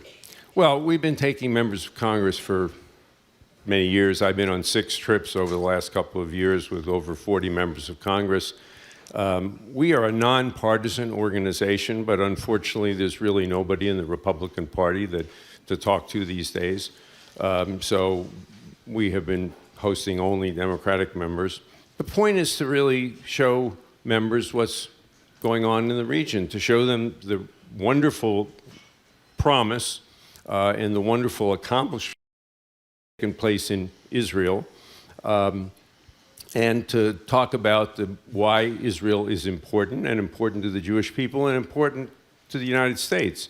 But we also try to give them a realistic picture of what's happening in the conflict. And so we visit the West Bank, and we both meet with settlers, but we also meet with Palestinian villagers that are being harassed by the settler movement and being pushed off of their land. So we really try to show in a nuanced way, so sort of the 2 different pictures of what's going on there. So we visited the kibbutz Kfar Aza that was massacred on October 7th. We went to the Nova site. It was just, we met with the daughter of a man who was held hostage, whose body was returned several days later. And this is a gentleman, by the way, who used to bring Palestinians from Gaza to Israeli hospitals to be treated. I mean, the great tragic irony is that the communities that were massacred on the Gaza envelope are communities populated by people who believe in 2 states, who believe in peace, who have grown up in that area, who used to ride their bicycles to the beach in Gaza. And so, my very first grandchild was born on October 7th. Oh my gosh. Alan, Wow. You said a minute ago that that Republicans won't participate. Is that because of fear? Is that a new thing? Is that because of fear that you can't say or do anything that might displease the President of the United States? Or is it on the merits? What is it? It predates... it does. It predates this president. It's been the case for a while. And even so-called moderates, they're just a different... Well, first of all, they have a different view of what's going on. They tend to support the Israeli government. They rely on the significant support of the evangelical community, which supports a greater Israel. As you know, the former governor Mike Huckabee has been nominated to be the next United States ambassador to Israel. Yeah. He represents the evangelical community. He does not believe that there is such a thing as a Palestinian people. He says there are no settlements, there are only cities and communities. The prior Trump ambassador to Israel was a champion of the settler movement and believes in a greater Israel. There is a piece of land in the Middle East that runs from the Jordan River to the Mediterranean, from the river to the sea, that both peoples are competing over and fighting over and going to war over. And there are only 3 outcomes to that. 2 of them are one state that would be ruled by Israel with no civil rights to the 7 million Palestinians that would live there. Another is a state, a democratic state where everyone has equal rights, but wouldn't allow the Jewish people to have their own claim of a nation state. And then the third solution, which I think is the only one that really is practical and just to both peoples, is to have a Jewish state and a Palestinian state living side by side in security. Right, but if the insecurity is the big thing, because certainly after October 7th, anybody can understand why you might be very nervous if you were on the Jewish part of this, that what Hamas did could happen again. So Yeah. where does that security come from in your Look, vision? Israelis are traumatized still after 518 days, 519 days today, by what happened. And it has, in the words of some folks who said to me, progressives who have been champions of Palestinian rights, have said to me, I lost some of my humanity on October 7th. On the other hand, they want the hostages home. Yeah. They want the war to end. And if you ask them, do you support two states? They'll probably tell you no. But if you say, if you could have security Yes. as the result of the great irony in what's going on right now is that there are two paths available to the Israelis and Palestinians. One path is to continue in war and to allow the extremists on both sides to set the agenda.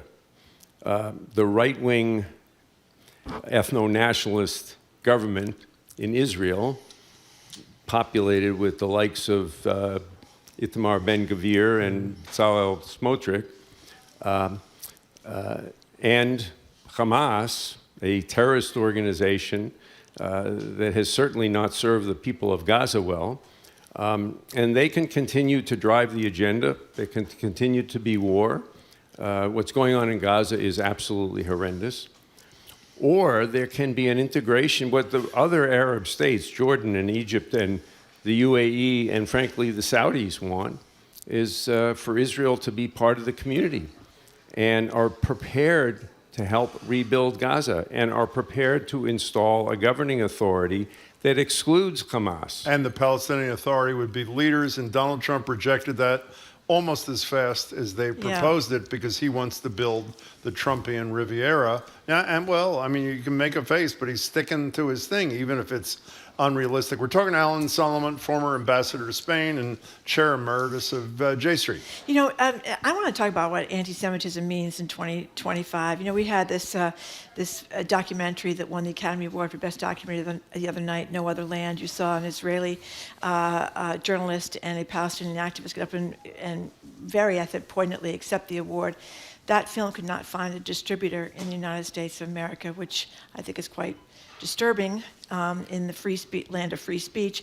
Meanwhile, we just had this demonstration over at Harvard over the arrival of this former Israeli Prime Minister Bennett. He was coming to Harvard Business School. About 100 people rallied. I don't think there were any arrests, as far as I can tell, but there were a bunch of kids or young people with kefefes, you know, the Palestinian scarf, whatever keffiyeh, I always say it wrong, sorry, across their faces. And then there were also a couple of counter-protesters, 2 Harvard alums and 2 students, this is according to the Globe, who held signs reading Mothers Against College Anti-Semitism.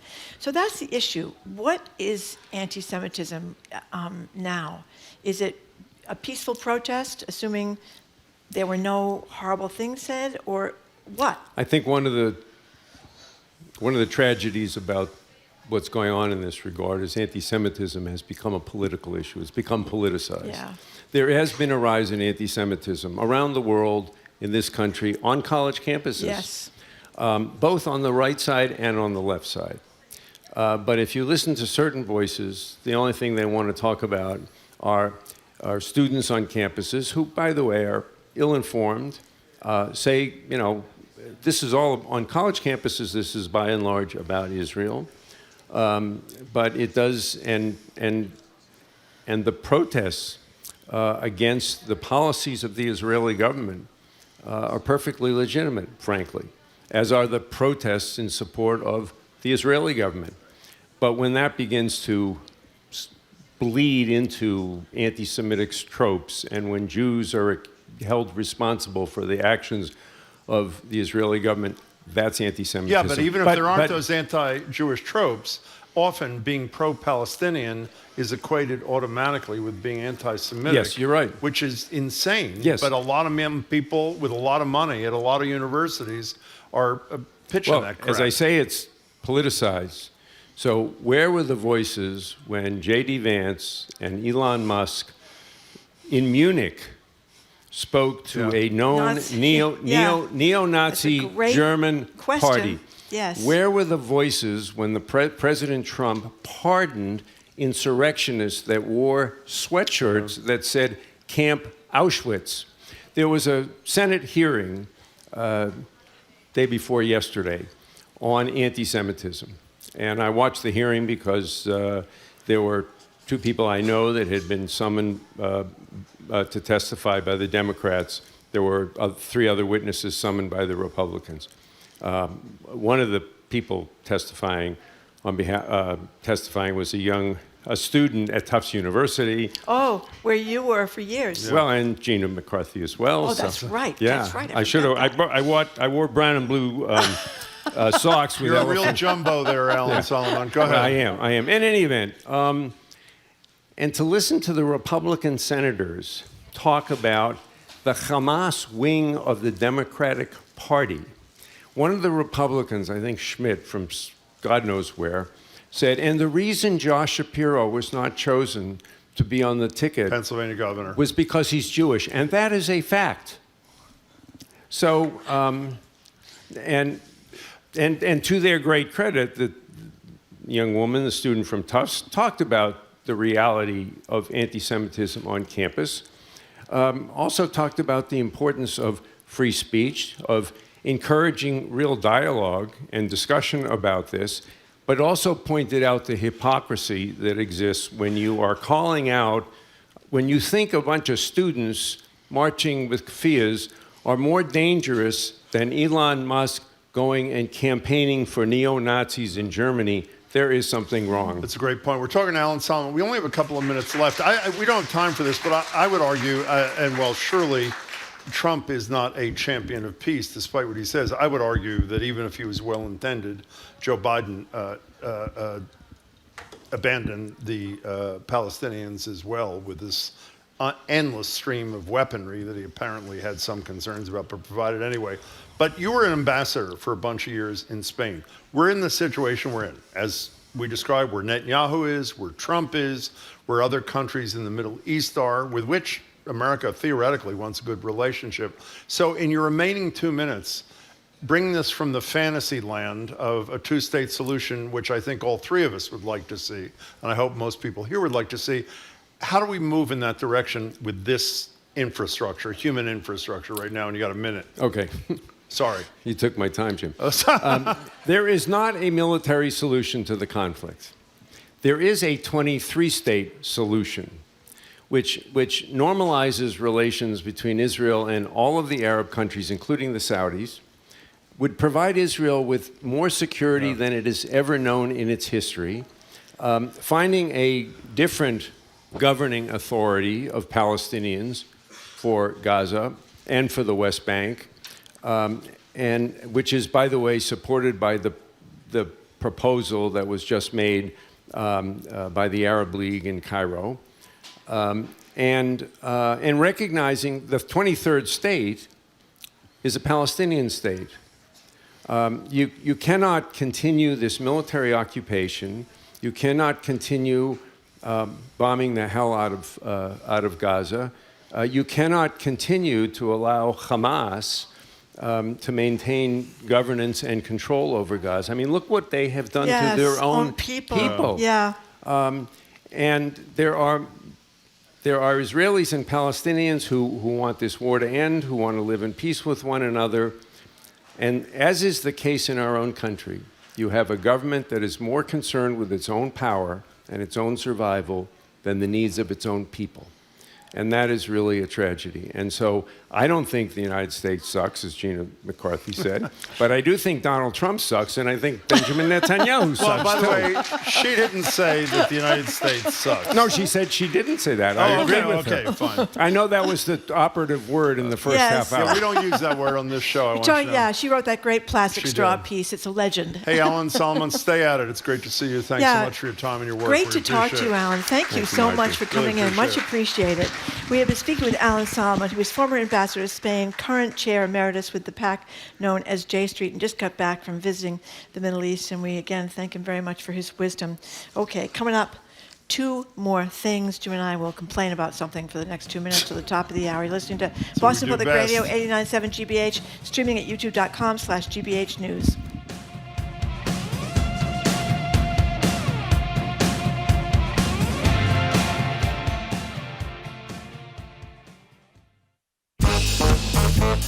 This week on Under the Radar with Callie Crossley, it's been 5 years since coronavirus shut down offices, schools, restaurants, even professional sports teams. COVID-19 upended and dramatically changed our daily lives. Which of those changes are here to stay and why? That's Under the Radar with me, Callie Crossley, Sunday night at 6 here on 89.7 GBH and the GBH app. Support for our programs comes from you. And Brown University Pre-College Programs, where high school students can prepare for college learning, experience college life, and make new friends. Over 300 course offerings available. precollege.brown.edu. And the Massachusetts Health Connector for Business. New premium value plans can help small business owners find and offer accessible employee health benefits. Learn more at mahealthconnector.org/business.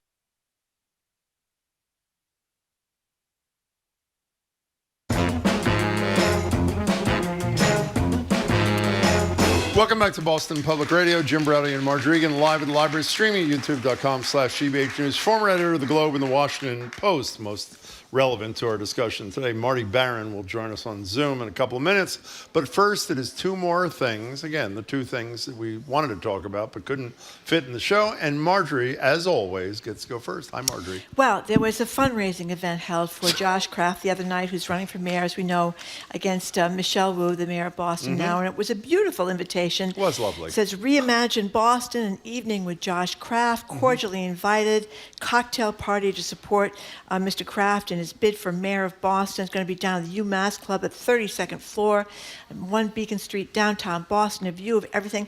And it's a lovely invitation until your eyes go down and you notice that there's a picture of a skyline, which, oddly enough, has the Empire State Building and the Chrysler Building right in the middle of it. There And it you is. think, wow, where is the Prudential Center? Have they missed that, or did they mistake the Chrysler Building for the Prudential Center? It was a big snafu. They had the wrong city skyline for the guy that's running for mayor of Boston. And then they did an updated version of the invitation, apparently after this was pointed out, with the official seal of Boston replaced by an apparently original version, but the skyline was unchanged. So I don't know. I think some fun will be made of this during the campaign. That fundraiser for Mr. Kraft with the skyline of Manhattan and not the skyline of I think you Boston. missed the whole point. What's what the was the whole point? title of the event last night? Reimagine Boston. Well, that's how he reimagines Oh, Boston. Jim. Thank you very That much. is a great point. I didn't even Oy. think of that, Jim. Glad you're here for that. In any case, and we continue to say we would love to have Josh Kraft on the show, but so far, no go. Tuesday night, during a speech to a joint session of Congress, Trump sort of acknowledged that implementation of his favorite word, and he does say it's his favorite word, tariffs, was going to cause some upset amongst his supporters. I believe the term was a little disturbance, which we can all handle. Well, 2 days later, yesterday, his Treasury Secretary, his name is Scott Bessent, offered a full-throated defense of the White House's position on tariffs. Listen to what he had to say. The United States also provides reserve assets, serves as a consumer of first and last resort, and absorbs excess supply in the face of insufficient demand in other countries' domestic models. This system is not sustainable. Access to cheap goods is not the essence of the American dream. You couldn't even say it with a straight face. Access to cheap goods is not the essence of the American dream. I'm guessing he believes that access to a retirement fund that is not disappearing is not the essence of an American dream either. Well, maybe I am an outlier, but they're the essence of my American dream. Besson and his boss, Donald Trump, have one other thing in common besides their disdain for average working people's worries, is piles of cash. Trump suggests he's a billionaire. Besson's assets, I believe, are somewhere in the $500 million range. And let me make clear, there are a lot of wealthy people who've become leaders in this country who, despite their wealth, are totally able to relate to the struggles of those who don't have wealth.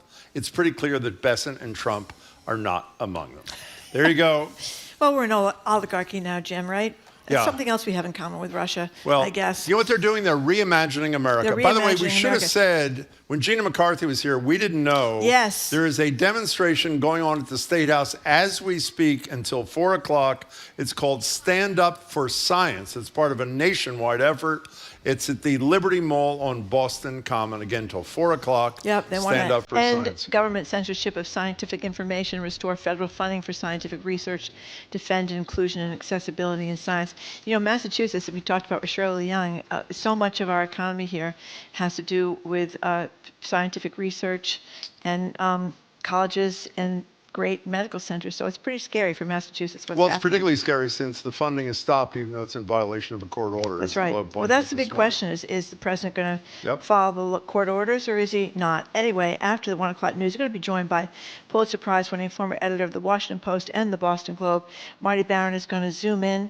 We're going to talk to him about the media. This is our third week of the media analysis, Jim. You're listening to Boston Public Radio, 89.7 GBH, live from the Boston Public Library and streaming at youtube.com/GBH News.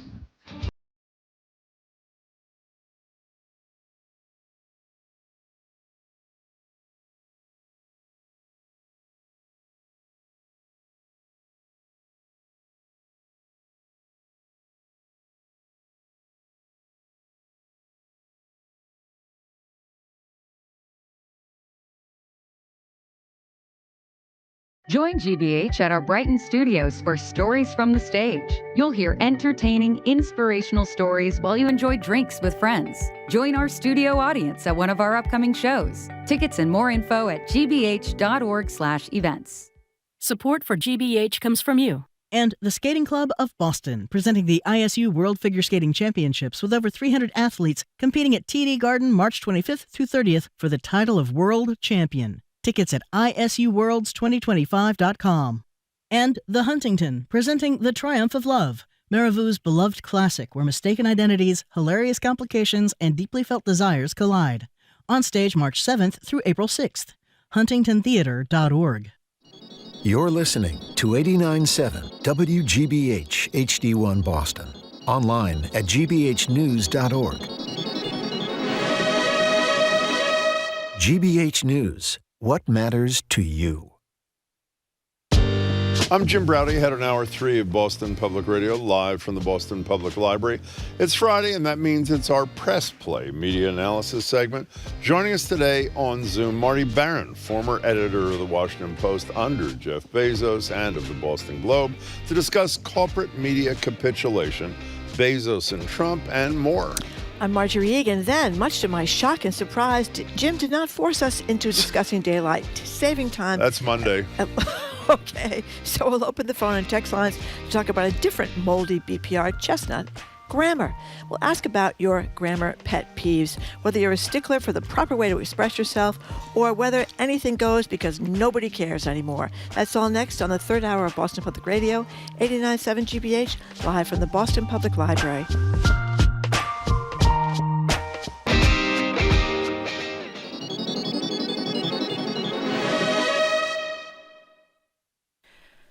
Live from NPR News, I'm Lakshmi Singh. President Trump says he may impose reciprocal tariffs on Canada as early as today. They have a tremendously high tariff, give you the exact numbers in a little while coming out, on lumber. So they sell us lumber. They have a tremendous tariff. They make it impossible for us to sell lumber or dairy products into Canada. Trump taking reporters' questions at the Oval Office a day after his administration announced a one-month reprieve from tariffs on certain Canadian and Mexican imports. He also addressed the jobs report out today. He says the labor market's going to be fantastic. The Labor Department said that in February, the economy gained 151,000 jobs, falling short of the 160,000 to 170,000 job gains widely projected. The unemployment rate ticked up to 4.1% last month. Trump also addressed the need for a peace deal between Russia and Ukraine on his social media platform, Truth Social. Trump appears to respond to attacks on Ukraine's energy facilities today. He said Russia is, quote, absolutely pounding Ukraine. He said he was seriously considering sanctions and tariffs on Russia until a ceasefire and a peace deal is reached. The president says he sent a letter to Iranian leadership saying he hoped to negotiate a nuclear deal.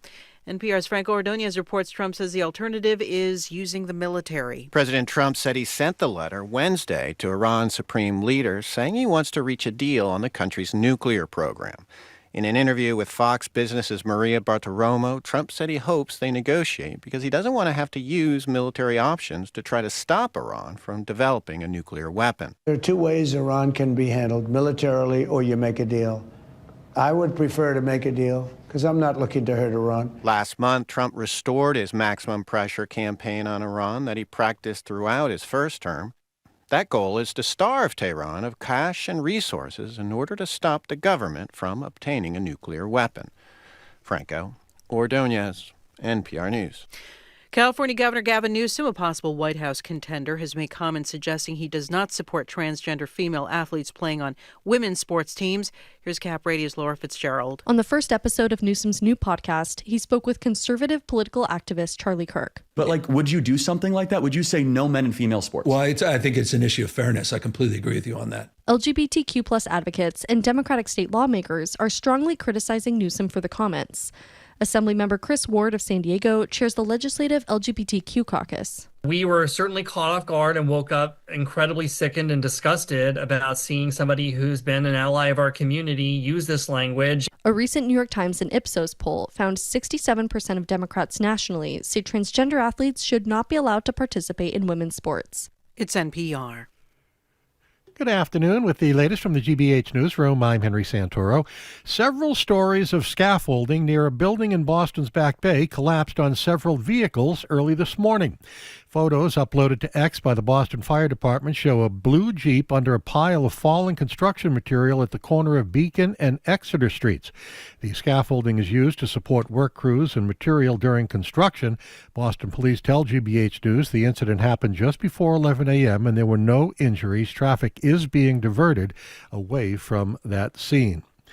Well, the agency that regulates police training across Massachusetts is trying to finalize new rules when it comes to officer training and use of force. The Municipal Police Training Committee held a hearing today. Lisa Butner is a former state trooper who now works with the Public Safety Department at Tufts University. She urged the committee to revisit medical standards for applicants trying to get hired as police officers. She says right now the standards are in violation of the Americans with Disabilities Act.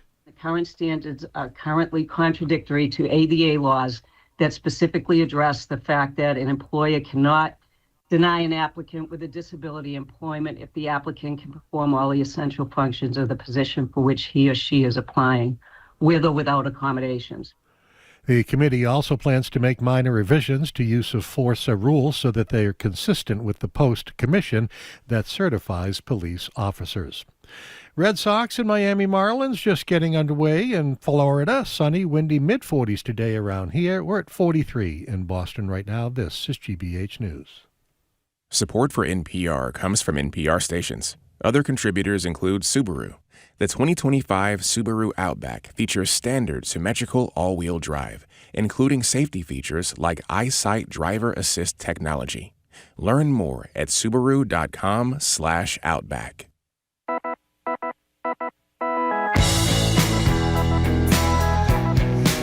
He's Jim Browdy. I am Marjorie Egan. Welcome to hour number 3 of Boston Public Radio. Thank you. Broadcasting live from the Boston Public Library and streaming at youtube.com/GBH News. A couple of programming notes. On Monday, we're going to be joined by Congressman Stephen Lynch, who was at the hearing involving Mayor Wu on immigration rules in Boston. Tuesday, Mayor Wu will be with us. Wednesday, Governor Healy and MBTA's head Phil Eng will be here on Wednesday at the library, all taking our questions and yours.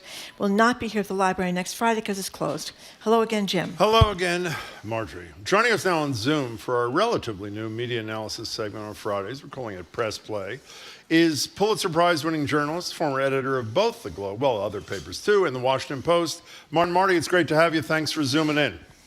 Great to be with you. Yeah, thank you very, very much for joining us, Marty Baron. So we talked to you after the Washington Post, which you used to run, decided not to take away their planned endorsement of Kamala Harris for president. But we haven't spoken to you since Jeff Bezos, who owns the paper, made some changes to the opinion pages. So what did you do and what did you think? Well, I was very upset about it. I've made that clear. Look, I mean, newspapers like the Washington Post for years have opened up their pages to a wide variety of opinions. That's been the way that they've honored free expression. I mean, the most fundamental liberty we have in this country is free expression. And the way that news organizations, newspapers like the Post honored it was to have a wide range of opinions, to have civil debate. And I think that basically restricting the opinion section to Bezos's own ideology is fundamentally undemocratic. By the way, the things that are his own ideology, personal liberty and free markets, and I believe he went on to say that if you have an opposing position, go elsewhere. You know, Marty Baron, last time you were with us, I think Marjorie quoted Jill Abramson, who used to run the New York Times, saying that Bezos, under whom you work, didn't deserve to run that paper, to own that paper. And your response to us was, I don't want to judge him on one thing. There's now there's the $40 million Amazon is paying Melania Trump for a licensing fee for some sort of documentary on her. There are other things as well. Is it time for Bezos to go, or is it not? Well, you know, that's a difficult question. The issue is, if he were to sell, who would he sell to? I've seen a lot of news organizations sold to worse owners than they had before. I mean, look, for a long time, he's been a really great owner of the Post. When I was there, he gave us our full independence in the newsroom. And I think that he, as far as I know, and I've heard nothing to the contrary, he continues to give that newsroom its full independence day after day. It's doing great stories, revelatory stories. I totally applaud them for the work that they're doing. And so even today, look, I mean, even in the opinion section now, you have many columnists who are writing with full freedom. They appear to be fully able to criticize the president. We'll see what those pages look like in the future. I think one of the problems now is that a big problem now is that people don't understand what he even means by personal liberties and free markets. Who exactly on the opinion pages has been against personal liberty? Very fine point. Marty, I want to stay on that a second, though. I understand the right buyer obviously matters. If there were to be a right buyer, is it time for him to get out of the newspaper business at one of America's finest newspapers? Well, I think that depends on what his own philosophy is at the moment. If he intends to continue giving the newsroom full independence, if he intends to open up the opinion section to a wide variety of views, which I think is the democratic thing to do. I mean, democratic with a small d. I think if he, I don't think that he should continue to make these kinds of overtures to Trump because they undermine the credibility of the news organization, and they look bad. You know, when he's on the dais during the inauguration, it does not signal independence from Trump. It signals dependence on Trump.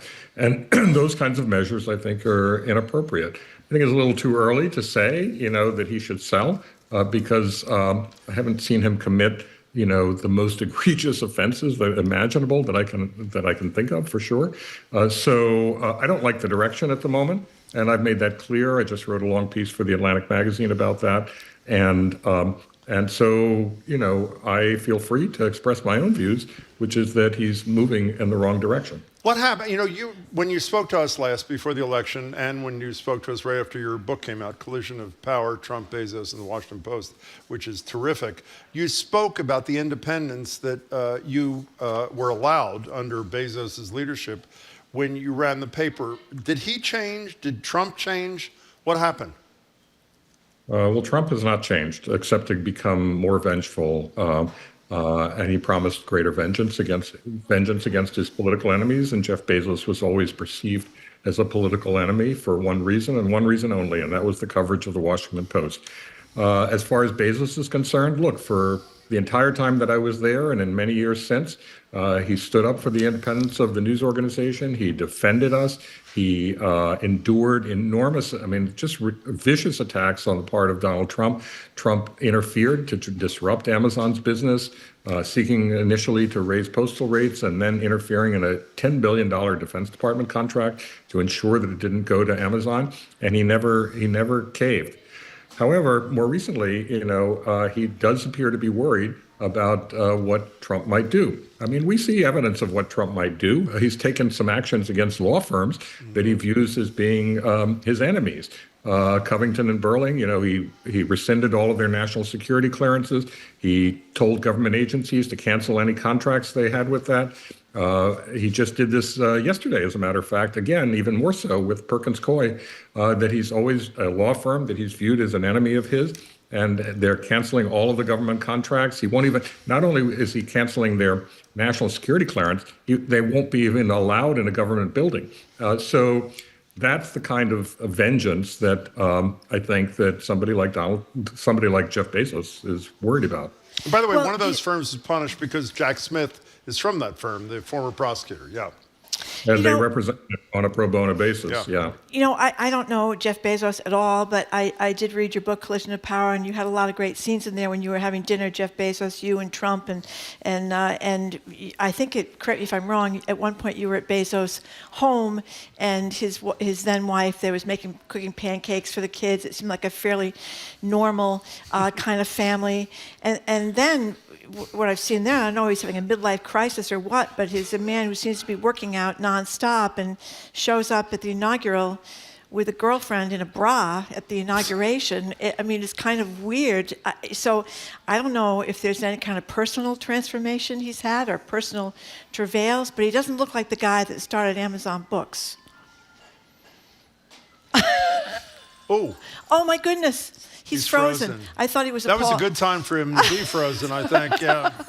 We're going to get him back in a minute. We're talking to Marty Baron, obviously, former editor of the Globe, former editor of the Washington Post. And his time at the Washington Post, he served under Jeff Bezos, which, as he said here and says in his book, he had total freedom to do his job, which was done extraordinarily well by some fabulous journalists. We'll reconnect with Marty Baron Remember in a the second. book Bezos was talking, Marty Baron was talking about how Trump was poking him. I do that. He was trying to maintain his cool and calm. The question that everybody in the audience wants to know is when Marty Baron is reconnected, is Marjorie going to mention Bezos' girlfriend's bra a second time? I would say the likelihood is no. I don't think she has the courage to do it twice. I certainly do. It was a story of the inauguration.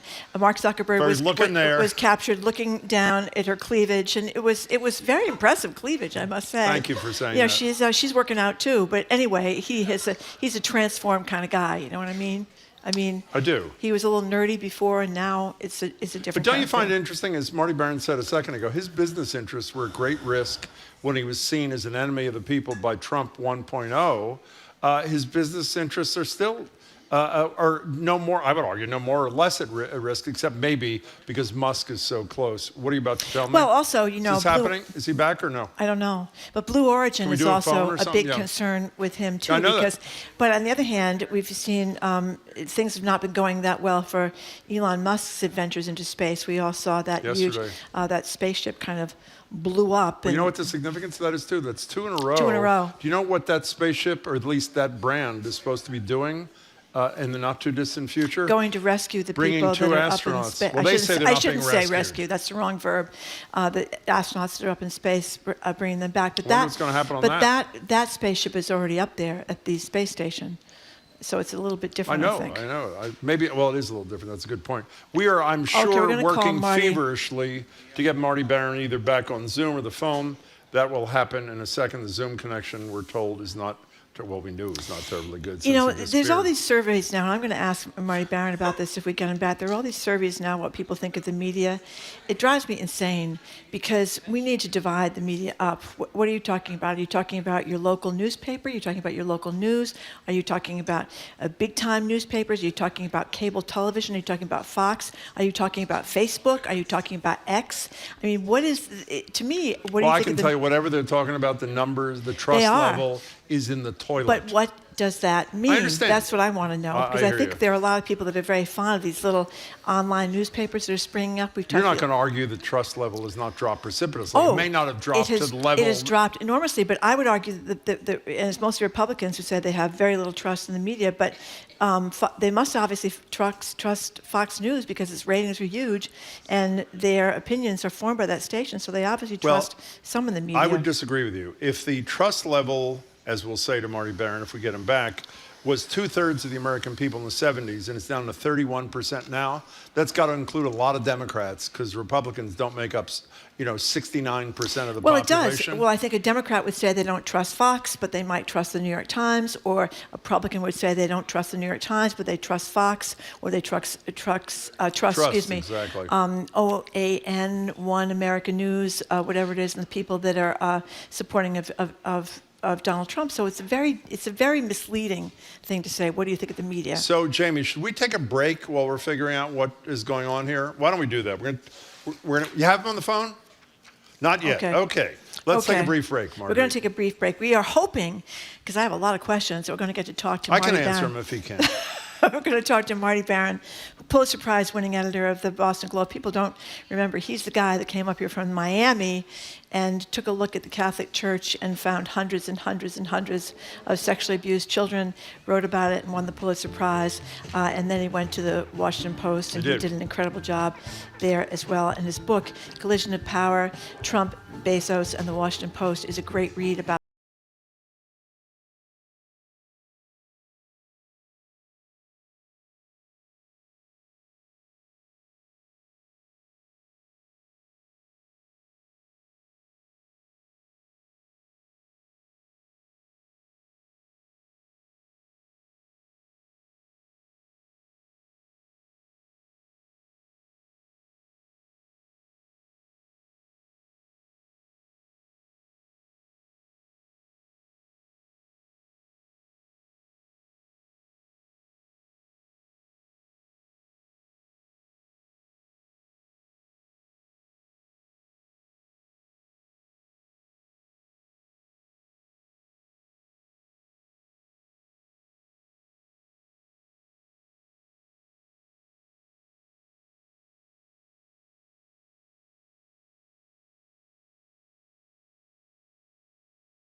Morning Edition goes to the source, to the people affected by the news. This plant could shut down, and a lot of very good people could lose their jobs. Like this, it's completely ridiculous that we should feel unsafe to go to school. I mean,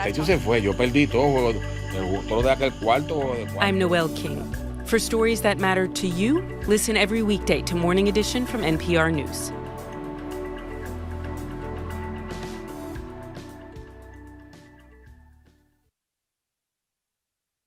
I'm Judy Ewell in for Arun Roth.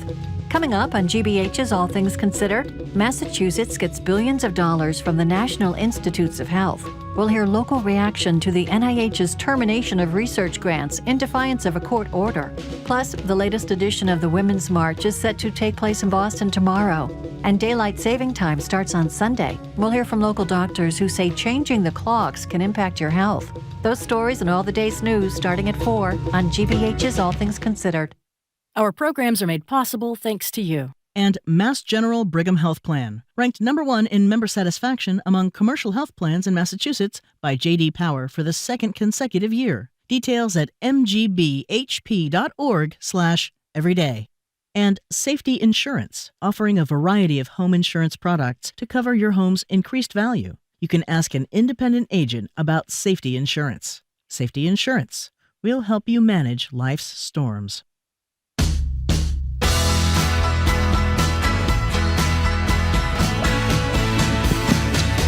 Welcome back to Boston Public Radio. Marge Regan and Jim Browdy live at the library, streaming youtube.com/GBH News. Monday, Congressman Stephen Lynch zooms in from D.C. Tuesday, Mayor Wu is here live for an hour at 11, obviously to take your questions.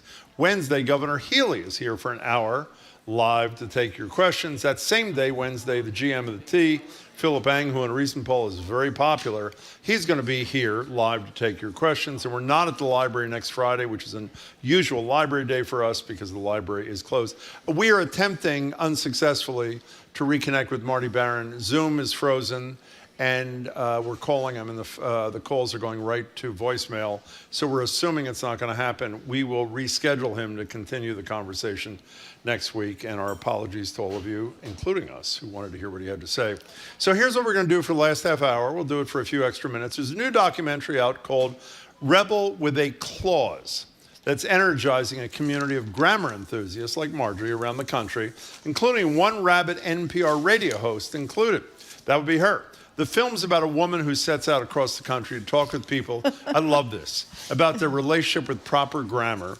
Here's a clip. This is the main character, Ellen Joven is her name, talking with two men in Alabama about a familiar Southern phrase, and that would be y'all. Does the apostrophe go before or after the A? It don't go at all. What are you talking about? Before. Oof.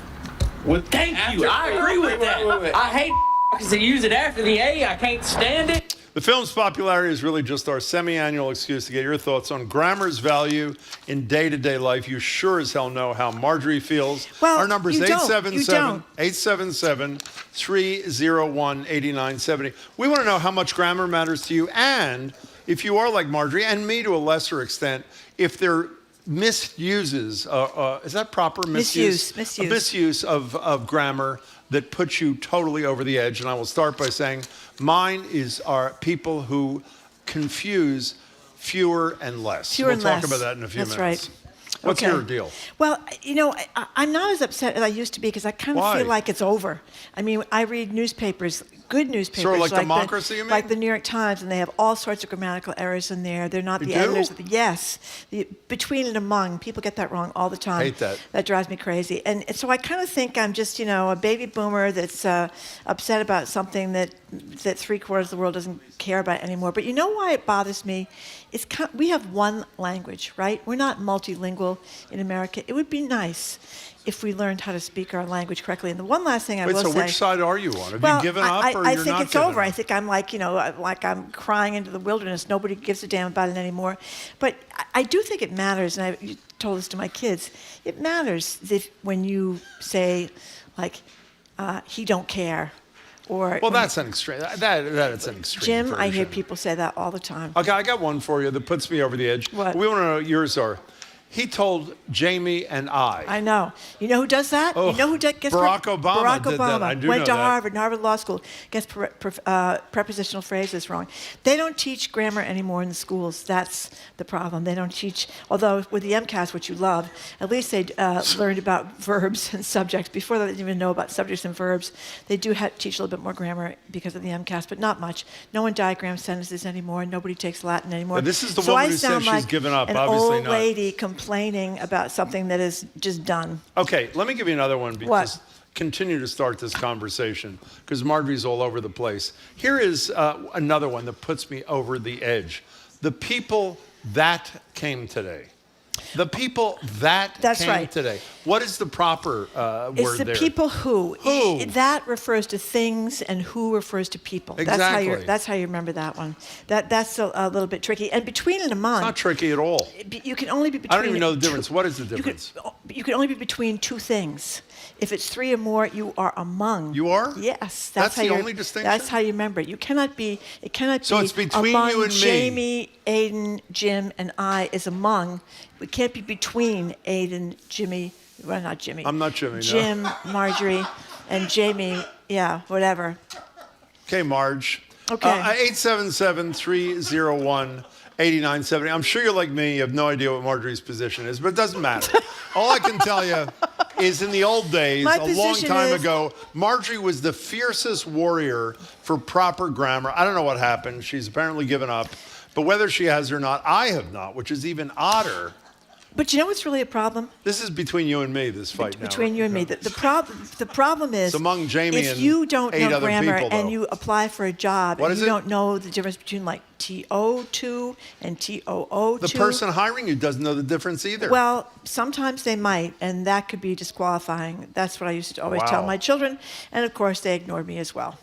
Okay. 877-301-8970. Do you care? Is this like water under the bridge, over the dam, whatever the expression is? It's all over Exactly. now. 877-301-8970 is the number to call or text. David from Cambridge, the home of at least some intellectuals. What do you think, David? Hi, David. Hi. Yeah, I don't know. I don't know anything from anything me or I, but the movie I saw last night, and it was fabulous. What are you It talking was about? Hilarious. What movie? The grammar movie. Oh, you saw it. Where is the grammar movie playing? Well, it was a special showing at the Cambridge Boat Club. Oh. But, and, 150 people were there. Wow. And Wow. We were laughing our... There you go. There's nothing like a good grammar movie to really get you rolling on the floor. There's So, no question about David, it. if you're really into this grammar, what's it called? Rebel with a Clause. Is there one grammar misuse or mistake that puts you over the edge? Well, I'm a fewer less guy. Yeah, fewer less. That grates on me. But there was one pretty good joke. What is it? That one Let's of hear the young folks said, "How do you know that the wise men were firefighters?" How? Because they came from a fire. Okay. David, thank you very much. Wow. David, Okay. thank you. That took a lot of courage on your part, David, to tell that Fewer, joke. by the way, is about Wow. numbers. 100 fewer purchases is the example here. Less is for things that can't be counted. Less sand How at about, the beach. you know what I don't understand? What? One of our colleagues gave us a memo today to describe, and this one I don't understand. What is the difference between that and which? That and which. That's what I said. That and which. By the way, when someone That's repeats when I your really. question, That's where I really grew up. Does anybody know the difference between I that have and to which find my crib in notes. the audience? I have to find my crib Nobody? notes because I forget. Thank you all. I forget Appreciate the it. difference. But I think I'll have to look that up, Jim. Oh, good. Here it is. Okay, Yeah. the explanation. Yeah. Okay. This is confusing. well, then why don't you read it and confuse people? Go ahead. Good. It's about restrictive clauses and non-restrictive I have clauses. no idea okay? what they are. Here's an example. Laptops that are used for gaming purposes are usually more expensive. That's correct. Yes, but you would say laptops, comma, which are used for gaming purposes are usually more expensive. The sentence implies that the primary purpose of laptops is all gaming. This is too confusing. How many people know what Marjorie's talking about? It's a bad explanation. I can't give you a good explanation about that and which. That's what it's about. Guy raised Here's his a good hand. one, though. Who's he Here's a good fooling? one, though. This is about a misplaced modifier. We're going to get back to your calls in a second. when My Marjorie figures issue this is out. when someone on the news says, the police chased a suspect into a store wielding a knife. The person points out, who was wielding the knife? Exactly. The store or the suspect? People do that all the time, too. Was it Misplaced between modifier. the cop and the guy with the knife, or is it among the cop? It'd be between. Thank you. By the way, the next closest Rebel Without a Clause showing is March 14th, next Friday at Martha's Vineyard Film Center. Well, that's not really helpful. Oh, tomorrow with the Harvard Club of Puerto Rico at 4. Where is the Harvard Club of Puerto Rico? Whoever was kind enough to write us that note, let us know. 877-301-8970. Here's a We're talking better about grammar. example. That and which. If you use which if it's going to explain something about the noun, Sure. and that if it's not. Okay, good. Okay, but Do you have any idea what that means? It's not a very good explanation. It's not. Why don't you keep coming up with bad explanations? I just know of which this? one sounds right. Mary Jo from Do Quincy. you actually know which one sounds right? I think so. I don't. Mary Jo from Quincy. Hello, what do you Mary think? Jo from Quincy.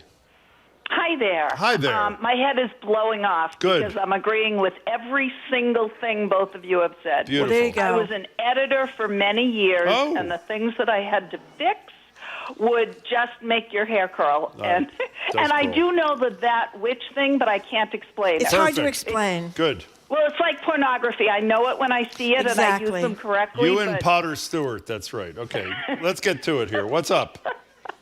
Well, no, I'm just the fewer in between, Fewer among and less. in between, and fewer and less and all makes me crazy. But the number one thing that really sends me over the edge, and it's in writing specifically. It's more a spelling thing. But when people say you should have done this instead of should have, yes, should have. I see that all the time. Well, I don't think and this I know is. it's because that's what it sounds like. Well, to you know people, what? But Hey. have they never read? Mary Jo, you know what? I don't know if this is grammar or usage of words. How about for all intensive purposes? I mean, because that is Absolutely. what it sounds like, but it isn't what it is. So there you have it. Mary Jo, that was excellent. By the way, I have a better well, no. explanation of Wait, that. In first, I was What? sending people to the Harvard Club of Puerto Rico. The only at 4 tomorrow. The only problem is it is in Puerto Rico. So if you happen to be in Puerto Rico tomorrow at 4 in San Juan, I would go to the Harvard Club there. I'm sorry, Marjorie, take it away. Okay, it is about restrictive and non-restrictive clauses. Well, you don't know what they are. Yes, they are. The non-restrictive clause, it means the information is not essential. So you say the book that I borrowed is great. That's a restrictive clause, right? The book that I borrowed is great, which usually is preceded by commas. The book which I borrowed last week, comma, is great. That's non-restrictive. good. See the difference? No. Okay. Okay, by the way, a woman just walked by with the hashtag Science for All placard. You know where she's going? She's to the going up rally to the on rally. the Common. Good for her. Till 4 o'clock. Evan in Jamaica Plain. What do you think, Evan? Hi, Evan. Hey, everyone. Long-time listener, first-time caller. Wow. Can't believe I'm on the air with y'all. Oh, Neither my God. do we. Hi, Evan. What's up? Okay, so here's what I got to say about this. Please. I'm a communications professional. I've studied 8 languages, can speak 4. Wow. I want to separate 2 types of grammar. There's Okay. prescriptivist grammar and descriptivist grammar. Okay, good. Prescriptive grammar is what we're talking about right now, about like what you read in the textbook, what someone in the academy told you is correct and incorrect, versus descriptivist grammar is like how people talk, how language evolves. You know, what we say isn't correct grammar is rooted in classism and racism and, the way that language has evolved over time because of history and culture. And I love grammar. I'm a big old nerd on this front, but I've even taught English language in school. Like it. But for me, it's a question of like, the way that language evolves is beautiful. It is flexible, and how we talk now, probably like 400 years ago, would have been grammatically incorrect. But rooting the conversation in the way that people speak, the way Mama talks, is a dialect. It is valuable, and I think of this all the time when people are like, "Oh, well, back in my day, we didn't have they, them pronouns," and that's because language has evolved. No, but culture has evolved, Evan, I agree with that. By the way, I was really happy you called until you talked to us, and then it all fell apart. I'm only kidding. You're actually great. No, I mean it. You're great. And I'll go to San Juan with you tomorrow if you want to go. Now, Evan, they, them it's an evolution that I think is not a function of changing anything that went before. It's a new descriptor. It's an addition. You can't tell me. Exactly. Wait, Evan. I hope you're not going to say to me that I am racist or classist when I said. wait. I want you to be honest because you sound like you really know what you're talking about. When I said he told Jamie and I, which puts me over the edge, to complain about that and say it's really he told Jamie and me. Am I classist or racist for being upset about that? The way that I would respond to that is if people use that in the way they speak, it means it's a function of the way that language has evolved, and that's descriptivist grammar. If people say it, then and people understand what they mean by that, then it's grammatically correct according to that dialect. But if we're talking about like a prescriptivist lens on language, here's the thing, Evan. Here's the thing. It's after preposition. So to me, the idea that we think it's okay not to know about prepositional phrases or, misplaced modifiers, it's kind of a sad statement that we don't bother to learn the one language that we speak the right way. That the schools don't teach it anymore. That's the problem. The schools don't teach it anymore. How about it, Evan? Think of it this way, right? Like, I learned Spanish out of a textbook and in a classroom, right? Sure. Yep. There are some people who grew up speaking it at home and they speak so fluently and have never even read it out of a textbook and will always speak better than I have because it's programmed into their brain. Right. So it's a question of, is language, the way we speak it, incorrect? If it is understandable, versus understanding the mechanics of the language based off of the standards that, like, a classist academy. Hey, Evan, can I tell you something? You're fabulous. He has to go but you know what Aiden just pointed out? Aiden, our coworker, just pointed out, we're spending more time talking to you than we did with Marty Baron. So I think we've had enough of you, even though you were fabulous. It's an interesting argument about dialects and all that. I agree. But Evan, go watch excellent, My Evan. Fair Lady. I mean, that was the whole point of that play, right? The whole point of the whole thing about being judged by the way you talk in a very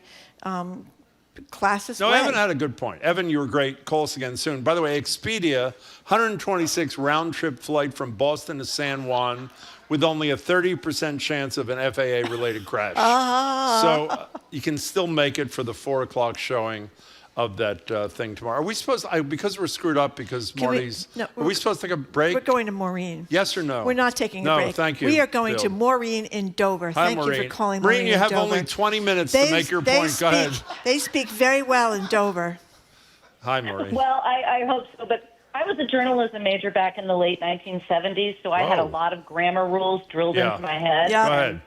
The one thing that drives me nuts that I think I have to let go of is when people say they graduated college. Oh, that's right. You were graduated from college. Yeah, that's a good one. And you know, this time of year as we approach graduation season, you hear it all the time. And then one other one, I had a discussion with my millennial kids about whether the word unique can be qualified. Oh, let's not and even. I maintain it can't be. And they were like, no, Mom. No. Something can be very unique. No, it's either one of a drives kind us nuts or too. it's not one of a kind. Now, Maureen, I have to be honest with you, even though I like you from afar, you're a classist dog. Let's make it clear.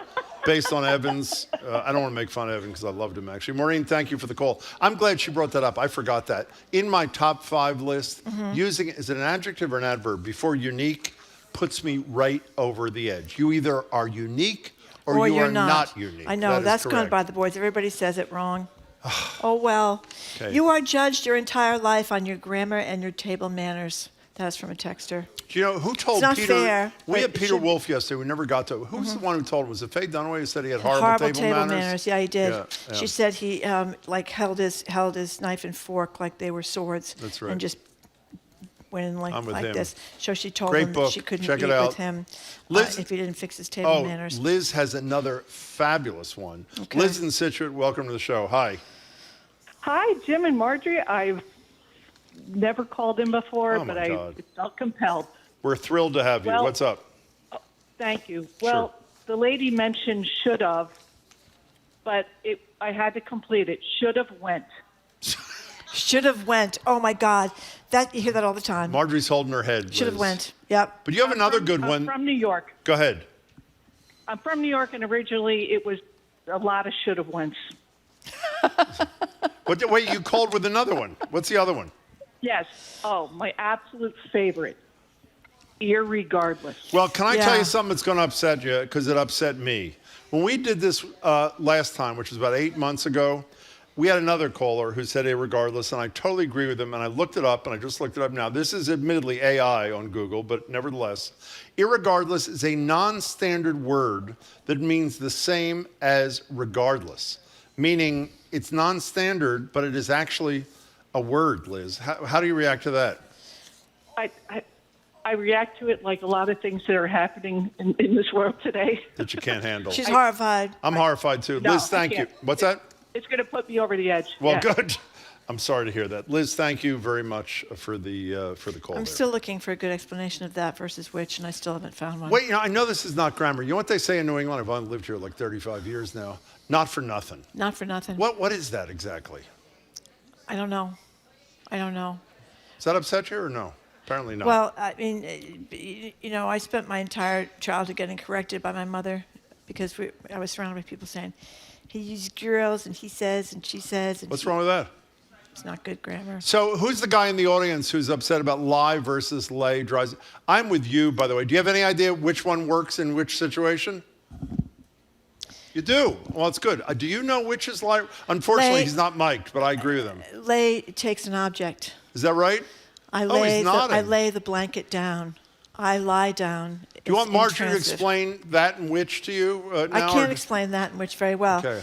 I know that was very good. Yeah, the that lie was and good. lay That was yeah. And then there's lane. That's the past tense. How about drunk and drank? Oh, I had that somewhere too. Where is it? I can't find it. Well, it's something prescriptive, restrictive. You're going to say that? Yeah, I forget the definitions of them, but you do. Yeah. I think it's I had drunk is the past. But you're not sure. Is that correct? The past. Okay. I think we should have this guy and Evan doing the show instead I'm of going you to and look me. that up. I'm going to look up. Let's go. Drunk. Okay, fine. While you're looking it up, let's talk to Wayne Daniel. I think. Lie is intransitive. Lay is transitive. Well, no one in the world knows what transitive that means. means it takes a verb. It takes an object, the blanket. I lay the blanket down. You did? The blanket is the object of lay. Okay, what's the other thing? I lie down, intransitive. I'm not putting in... What if you're lying down with a blanket? You can say, I lie myself down. You can. Yeah, I think you can say that. Okay, good. This is helpful. Wayne Daniel, you're in Mansfield, and you're on the show, and we're thrilled to have you, I think. You have to say, I lay myself down. Excuse me, not lie myself down. Okay, good. Lay Hi, myself Wayne down Daniel. because it takes an object. Mind if we talk to this person Okay. here? Hi. Hi. Hi, thank you very much. Our love pleasure. you guys, love the show. Thank you much. I want to let you know I taught English for 47 years. Oh. Middle school, high school, college, PhD in English, and I've seen this whole thing start to deteriorate. Yeah. I give you a little anecdote. I was teaching the dreaded freshman English class, writing 101. Yeah. And I'd give the student a content grade. Yeah. And a technical grade. Oh. And their final grade would be the average of the two. So I gave this young lady an A-. Her content was quite good. I gave her a C in technical because all sorts of things weren't working. And she came up to me later and said, I don't understand this, professor. Yeah. And I said, well, you had sentences that weren't sentences. You had, you left out apostrophes, that type of thing. He said, but you understood it and you gave me an A-. You understood the content fine. Yeah. I said, well, that's true. It didn't affect the content. Then I'm being graded down for aesthetics. Yeah. Right? She was smart enough to know what aesthetics meant, right? Yeah, I got it. That's the whole point. If it doesn't affect the meaning, it doesn't matter anymore. Wayne Daniel, let me ask you a more important question. Is it fair to say Marjorie and I have totally lost control of the show? Is that? I think that was excellent. Okay. And you sound like you're a great Irregardless of anything I say, yes, you have. Nicely done there, my friend. Thank you for the call. I've got we the appreciate drank it. and drunk, okay? Drank is the past tense. I drank 2 glasses of water last night. Yeah. Drunk is the past participle, I don't know as what that means. she had drunk 3 What's a glasses participle? of water before 9 a.m. It's some part of a verb.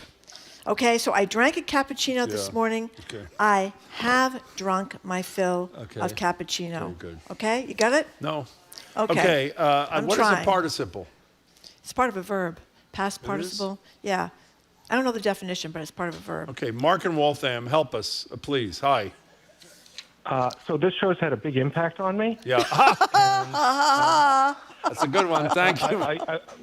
I first want to say that I agree about, there's almost no modifier to unique that makes sense logically, but what really always gets me is when impact is used as a verb. I am so with you. Go ahead.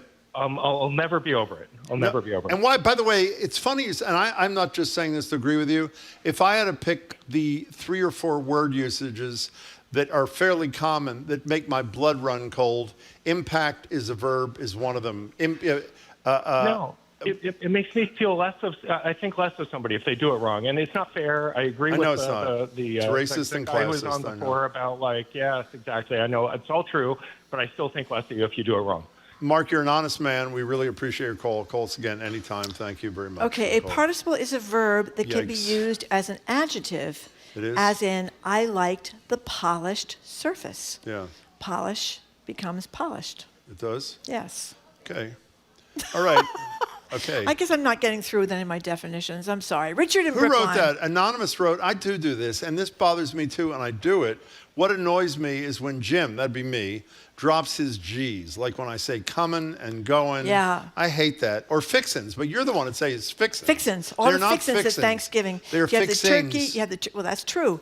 But in fixins, you kind of drop it for effect. You know what I mean? Yeah. And lots of times you do it to kind of feel like you're down with the crowd. You know, you don't want to sound like you're too hoity-toity. I remember when I was in high school, I made a remark on the deficit in the score at the basketball game. I didn't live it down for like 3 weeks. I was ridiculed. By the way, can I just say something? I've worked at a lot of places where there's no sense of urgency. Here, totally different. What time is it now? It's only 1:46. GBH programming update. Evan the caller already has a new show on GBH. It airs Saturday at 3 o'clock on 89.7. Evan, congratulations. I hope you have us on sometime. 877-301-8970 is the number. Where do you want to go? Let's go to Richard in Brookline. Hi, Richard in Brookline. Hey, Jim and Marjorie. I'm a longtime listener, second-time caller. Thank you. You may remember my first call was your first Who's the A-hole, and I'm the guy who had the altercation with the guy whose dog peed on our stuff on the beach. I do remember you. Yes. Welcome back. Well, thank you. I think I can explain that and which for you in simple terms. Oh, great. Do it. And I'd like to put a plug in for a grammar book while I was at it. My dad, who was extremely well educated at Boston Latin School and grew up learning Latin, and can describe all sorts of grammatical rules that I can't even begin to describe, even though I was an English major, gave me a book called The Elements of Style by Strunk and White. Oh, my God, yes. We love that book. Yeah, and it's about 100 pages, and I can almost always find an answer to my grammar questions in there. And I will just add the other thing is that even though I love grammar and I cringe at all sorts of things, which I'll list if you give me time. Sure. The fact of the matter is I often recognize that you guys have pulled up issues that I hadn't even thought of. So I think we all have to be humble. I don't like to be, egotistical about it, but I do think good grammar is important. Okay, so before you give us an example or two, explain in simple language what you said you can do. When is the appropriate time to use that, and when's the appropriate time to use which? Okay, so that distinguishes one object from another. So if we had 3 apples on 3 different surfaces, and I wanted to point you to one of the apples, I would say the apple that is sitting on the counter. Okay. Yeah, that's so it distinguishes one from all the others. Okay. If I wanted to just add some information about the apple, so say it was particularly red, I would say that apple, or the apple which is very red. That is great. And so that's the difference. One just adds some information. The other helps you distinguish between the items. Before you move ahead, because that does explain it really well, are you making that up or is that true? Go to Strong. I got that right out of Strong. Great. Okay. Give us another 1 or 2 examples of things that upset you. I'll give you a couple examples. Please. I hate when, and I hope I'm right on all these, but when people do not use ly at the end of adverbs. So can I do this real quick? Sure. It's quickly. Yeah.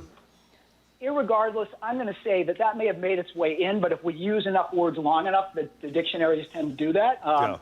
Think of like George Bush and nuclear versus nuclear. I don't think that made it into the dictionary, did it?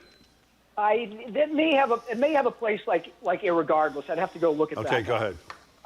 Et cetera instead of et cetera. Yeah. I say that wrong all the time. Apostrophes after, I say that wrong all the time. Apostrophes after what?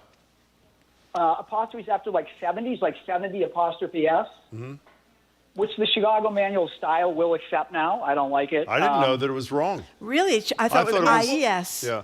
We have time for one more because you're 30 seconds away from Evan's all-time record. Richard, go ahead. One more. Further versus farther. Oh, totally. What's the difference? One is a continuation of something and the other is distance. But it can get hazy when you apply it. Hey, Richard, you were great. That was really terrific. Strunk and White, even he is further along the path. Strunk and White. The house is farther away. Wow, nicely done, Marjorie and Richard. Thank you very much for your call there. I was going to give the number, but the lines are full and we only have a few minutes left. Oh, you have to listen to the Weird Al song called Word Crimes, which is a parody of Blurred Lines. Points out a lot of these grammar rules, and it's very funny. I didn't know that. I bet you they're going to grab that for us. That's my guess. Yeah. Okay. You want to take a call, or are you just going to Him and I, her and I. Him and I went to the store. How do you like that one? I mean, really? I mean, is anybody okay with that? You know, I think it depends on where you grew up. I don't think so. I think so. I mean, I don't care where you grew up. I mean, I don't want to be care. harsh. Okay. I'm not talking about you. Very harsh. I don't mean harsh to you. I mean, I'm not good with that, okay? And by the way, I'm not good with is not a proper thing either. I have lots of friends from one neighborhood who say, I seen that. Yeah. How about supposedly? Somebody just sent anonymously. Okay, let's get this moving. Aaron and Newton, we only have a few minutes left. You're going to take one of them. Hello, Aaron. Hi. Hi. How are you? We're great. Actually, the me and I is the worst thing, but since you've already mentioned it, I'll try two others. Please. One is if people have two children, they'll often refer to my oldest son and my youngest son. That's right. That's wrong. Older and younger. Yeah. That's a good one. That's a good one. And the other is whenever someone has something that's exciting to them, they'll say it's surreal.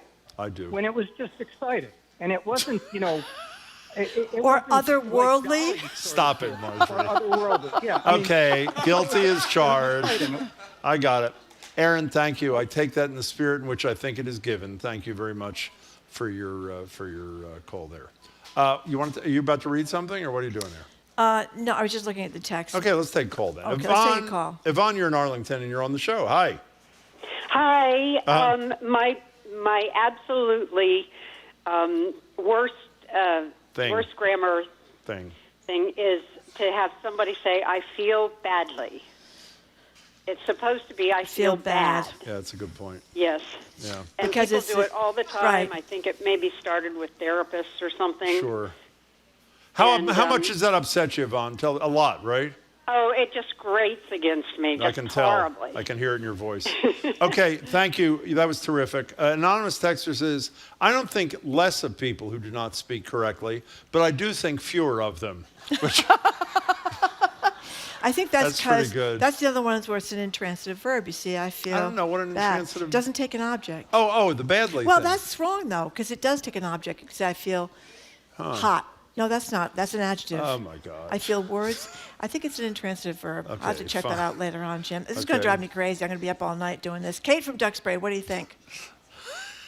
Well, this is my favorite when you get on this because I'm such a grammar queen. I'm so glad to hear that, I love Kate. this subject. Go ahead.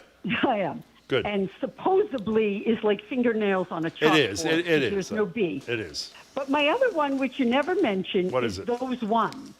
Yeah. Those ones. Unless you're pointing to a stack of the number ones, it's those dogs or those oranges. It's not those ones.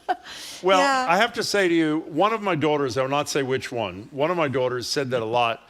And the reason she continues to say it, even though she knows it's wrong, is because she knows it puts me totally over the edge. So I've lived with that, Kate. I'm glad you added that to the conversation. Good to talk to you. Really appreciate it. That was Kate adding. Okay, here's one, Jim. Marjorie is my hero. Grammar means a lot to me. Between you and I makes me crazy. I agree with between and among as well. Plus the use of the Oxford comma and the use of that after people. Thank you for focusing on this very important, neglected What's issue. the use of the Oxford comma? I don't know. I'm afraid you're going to ask me Can I ask that. you a question about this? I think it means that things should put commas after. Okay.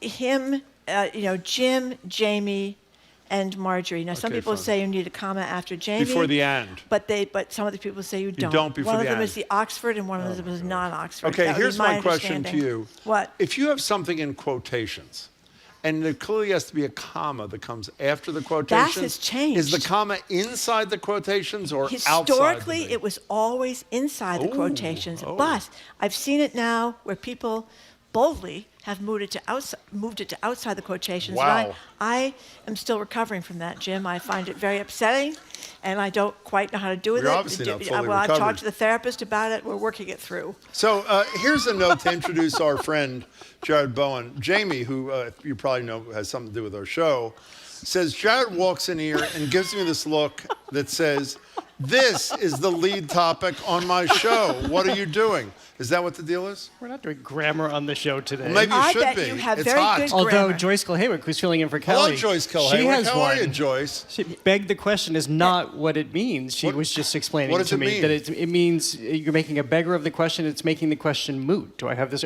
Joyce was a former English teacher, by the way. She was There you not. go. She Were you an was. She English could teacher? Is that explain true, really? that I and didn't know which that. when she comes up to do Let's the hope show. she does. Okay. All right, how are you on the grammar front? I love this conversation. That's why I was smiling, Jamie, because I love these conversations. I think it's really fun. Jamie doesn't buy that story at all. So what's your Associated Press does not use the Oxford comma. Okay, fine. What is your pet grammar peeve? What's your name? Jared. Well, I was taught that it's not over, but more than. More than, that's correct. Exactly. That's true. And everybody abuses that That's one. like less and fewer. That's a variation on the same. Everyone abuses that. That's right, they do. Yep. Badly, that's more than 100. Let me just say, your show is your time. show, and you do what you want. I'd continue this far. That's all I'm telling you. This is hot. This is really hot. And you have Joyce, who did something with English, so... She was an English teacher. Whatever she was. That's what she says now. Okay. Okay, what are you doing? I assume she's on the show. We do have to stop with the grammar. It's a tragedy. What's up? We're going to be talking about Hamilton canceling their run at the Kennedy Center. Yeah. We're going to continue this debate, the debate you and I had on the show, too, about when do you stay at the Kennedy Center and take the stage in protest? Did you see Borowitz this morning? I did not see. He said they're replacing Hamilton with Burr. That's pretty. Did you see Borowitz the other day? What? When he was talking about, if I get this wrong, correct me, Jim, how President Trump was complaining that America is run amok with trans mice coming across the border because the Haitians ate the cats. Right. Did you see that one? That's a good one. That's a okay, clever what else one. are you doing on that the show thing? So Megan Sussex had her show premiere on Netflix, and there's a lot of backlash. How bad was it? You're going to have to tune into the I Culture will be show to tuning find into the out. Culture show. And then this horrible story, this Chilean artist in Denmark protesting how the pork industry is so bad in its treatment of animals, decided to create an art installation with little piglets, only he was going to leave them to die. Oh, God. No food, no water. So we'll talk about this. Yeah. Did someone rescue them? Tune in to find out. By the way, really good news. Talk about, what do you say, burying the lead? Jared did remember to say that Joyce Cole Haywick was with him. He failed to say his second co-host is Evan the caller from our show. Okay. He will be here. This guy is going to be all over GBH. He was very good. He was very good. Okay, Jared, we'll be listening. That's 2 o'clock. Okay, thank you very much, Jared. Live at the library. Thank you for people who tuned in today to Boston Public Radio. Thanks to people that came down to the library. Thank we really you all for appreciate coming. that. We appreciate it. You can keep up with us 24/7 via our podcast, or check out our TikTok page at Boston Public Radio. On Monday, we're going to be joined by Congressman Stephen Lynch, who was at the hearing that Michelle Wu testified about immigration rules in Boston. Amherst College's Elon Stavins, the Boston Globe's Shirley Young, JVS Boston's Kira Kazeski, and Dawn Hayes. You'll remember Dawn from Lottery Live. We had her on the other day, and she's a real hot ticket. And she's part of the new podcast, Ian Coss's new podcast That's on right. Lottery. That's right. And of course, we're stuck talking about daylight saving time. We People have will. been very upset that we didn't talk about it today. Well, Jim wants something to look forward to on Monday, so we're going to talk about it on Monday. I mean, I would tell you the time, so if you wanted to miss it, you could. But anyway, I don't know the time. Our crew is Zoe Matthews, Aidan Conley, Nicole Garcia, Hannah Loss. Our engineer is John McClaw Parker. Bill Piacitelli filled in for John on the board today. Thank you, Bill. Our executive producer is Jamie Bologna. We want to thank our BPL staff, Bill Francis, Patrick Lally, Matthew Glover, and Juan Jose Cadena. Thanks, too, to our hosts at the Newsfeed Cafe and across the street at the Lenox Hotel. Stay tuned for the Culture Show's Week in Review, which starts right here at the library right after we're done. I'm Marjorie Egan. Jamie said that, no, actually, I can't do that. Goodbye. I'm Jim Goodbye. Bradley. See you Thanks for Monday. tuning in. Have a Bye. great weekend. Bye.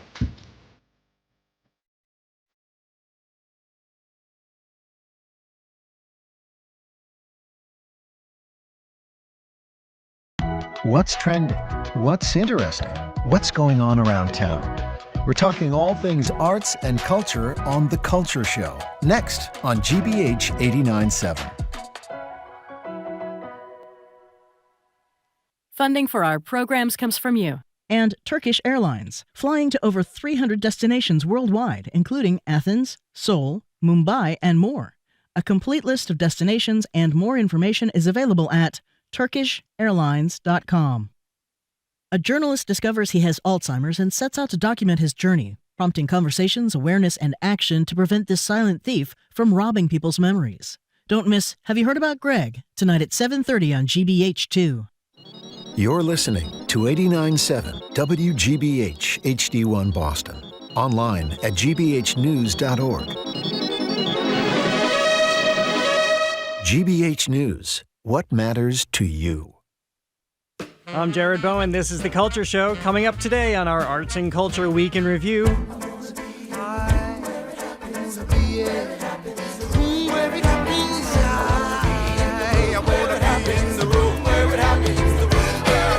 The Kennedy Center is the room where it won't happen. Hamilton creator Lin-Manuel Miranda is not throwing away his shot. He's announced he's canceling the blockbuster musical's upcoming run at the Kennedy Center in the wake of President Trump's leadership shakeup and proposed anti-woke vision for its future. When you're gone, I'll go mad. So don't throw away this thing we had. 'Cause when push comes to shove, I will kill your friends and family to remind you of my love. Da, da, da, da, Speaking of royalty, is the Duchess of Sussex a doyen of domesticity or a doyen of disappointment? The reviews are in, and critics have no love for Meghan Markle's new Netflix lifestyle series, With Love, Meghan, saying that it's much ado about noshing. I don't think anyone in the world knows that Meghan Markle has eaten Jack in the Box and loves it. It's so funny, too, that you keep saying Meghan Markle. You know I'm Sussex now. Well, now I know, and I love An it. artist abandons his plans to starve piglets to death after they were stolen from a museum in Denmark. Is this an art heist or an animal welfare intervention as these little piggies gain international attention? That'll do, pig. That'll do. With To Kill a Mockingbird, Harper Lee created one of the most beloved protagonists in American literature, the honorable lawyer with conviction for days, Atticus Finch. Now, gentlemen, in this country, our courts are the great levelers. In our courts, all men are created equal. Soon we'll meet more of her characters by way of a collection of short stories and essays published later this year. And now that Serena Williams has hung up her tennis racket, she's picking up another sport.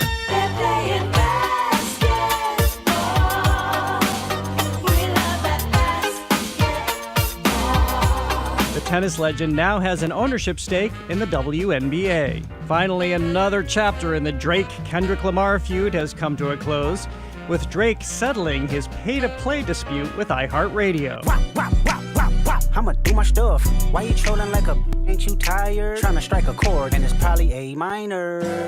That and more, all right now on our Arts and Culture Week in Review. The Culture Show is made possible in part by a generous contribution from the Fiducia Fund, proud to support this station's arts and culture programming.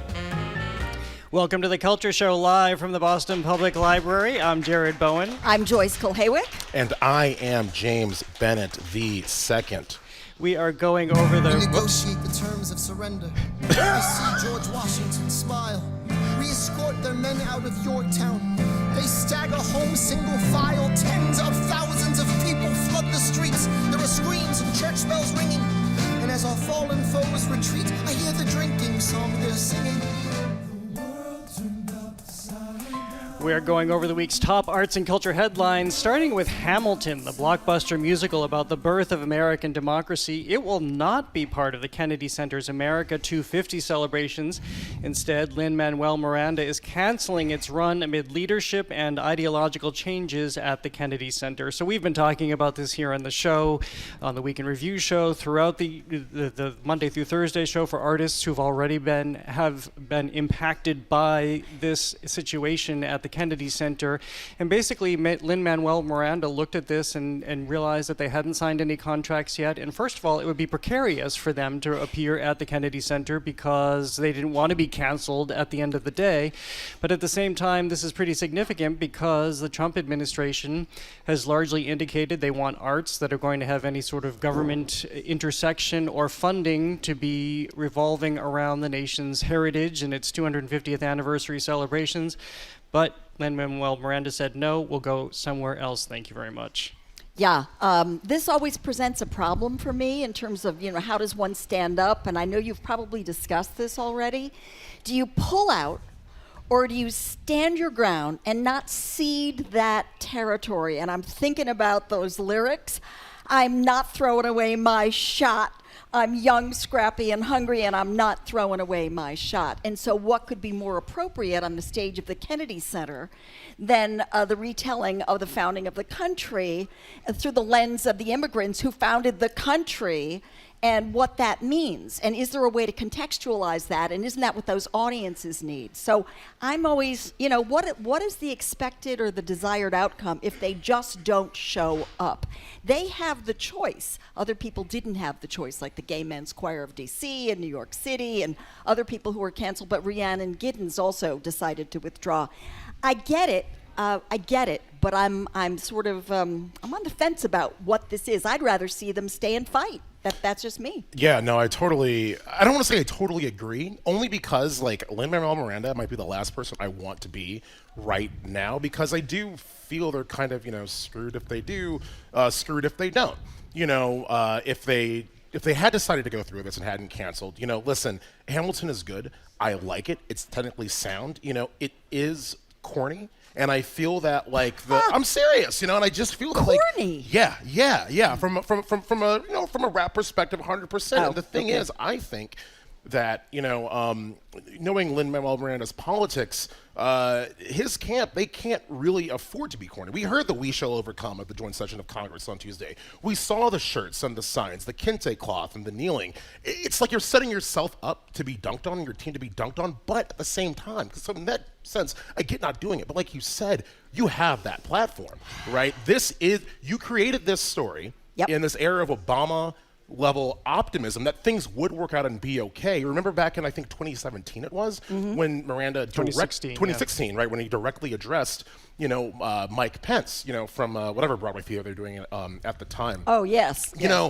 And if you're going to do that, what better place in the Kennedy Center in this time of Trump antagonism, with Trump his perspective, sitting right there. Right. To look at all these black and brown people rapping about the birth of America. America is for all. If anything, this is now the time for the message that Miranda is setting up than it was, 10 years ago. So let's hold this back for a second, because the issue here is that the Trump administration has come in and looked at the Kennedy Center, which has always been bipartisan. It's always had a bipartisan board. They've always looked at this being basically the nation's arts center. This is how it was built. It was named for President Kennedy, who moved the arts forward with his administration. And there is this divide right now. So we spoke with Margaret Cho this week, who's going to be in Boston next weekend performing. She was supposed to be at the Kennedy Center this week as part of a women's comedy festival. For reasons that are still a little bit unclear to me, the comedy festival was canceled. I asked her if she had the ability to take the stage. Would she? Here's what she had to say.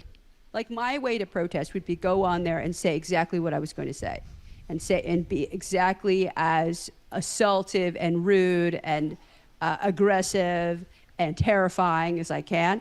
But then the other side of protest is I'm not going to give my energy to this, which is absolutely valid. So I think everybody has their own way of resistance. Mine is like, I'm going to yell right in your face. Or, but also a powerful form of resistance is I'm not even going to bring myself there. You don't have the luxury of getting to even see me, which I think is totally powerful as well. And so here's what's also lost. So also on the show recently, we talked about the children's musical Finn, which was a very acclaimed musical that ran at the Kennedy Center last year. And it's about a shark who wants to swim with the fishes, who wants to find a different kind of identity. So this musical, again, solid financial footing, critically acclaimed, was supposed to go out on a 2-year tour, and it was canceled under this leadership. The Kennedy Center never got back to us to explain their reasons, so we're not really clear. But this is what the director of that show, who is a Boston native, by the way, and Adrienne Campbell Holt, had to say about that decision of the cancellation on the Culture Show. It's very clear to me that this is an artistic decision, and the first thing that happens in totalitarian regimes is to silence artists, and to silence artists who are making bold work. So it's just I feel like the writing is very clear on the wall.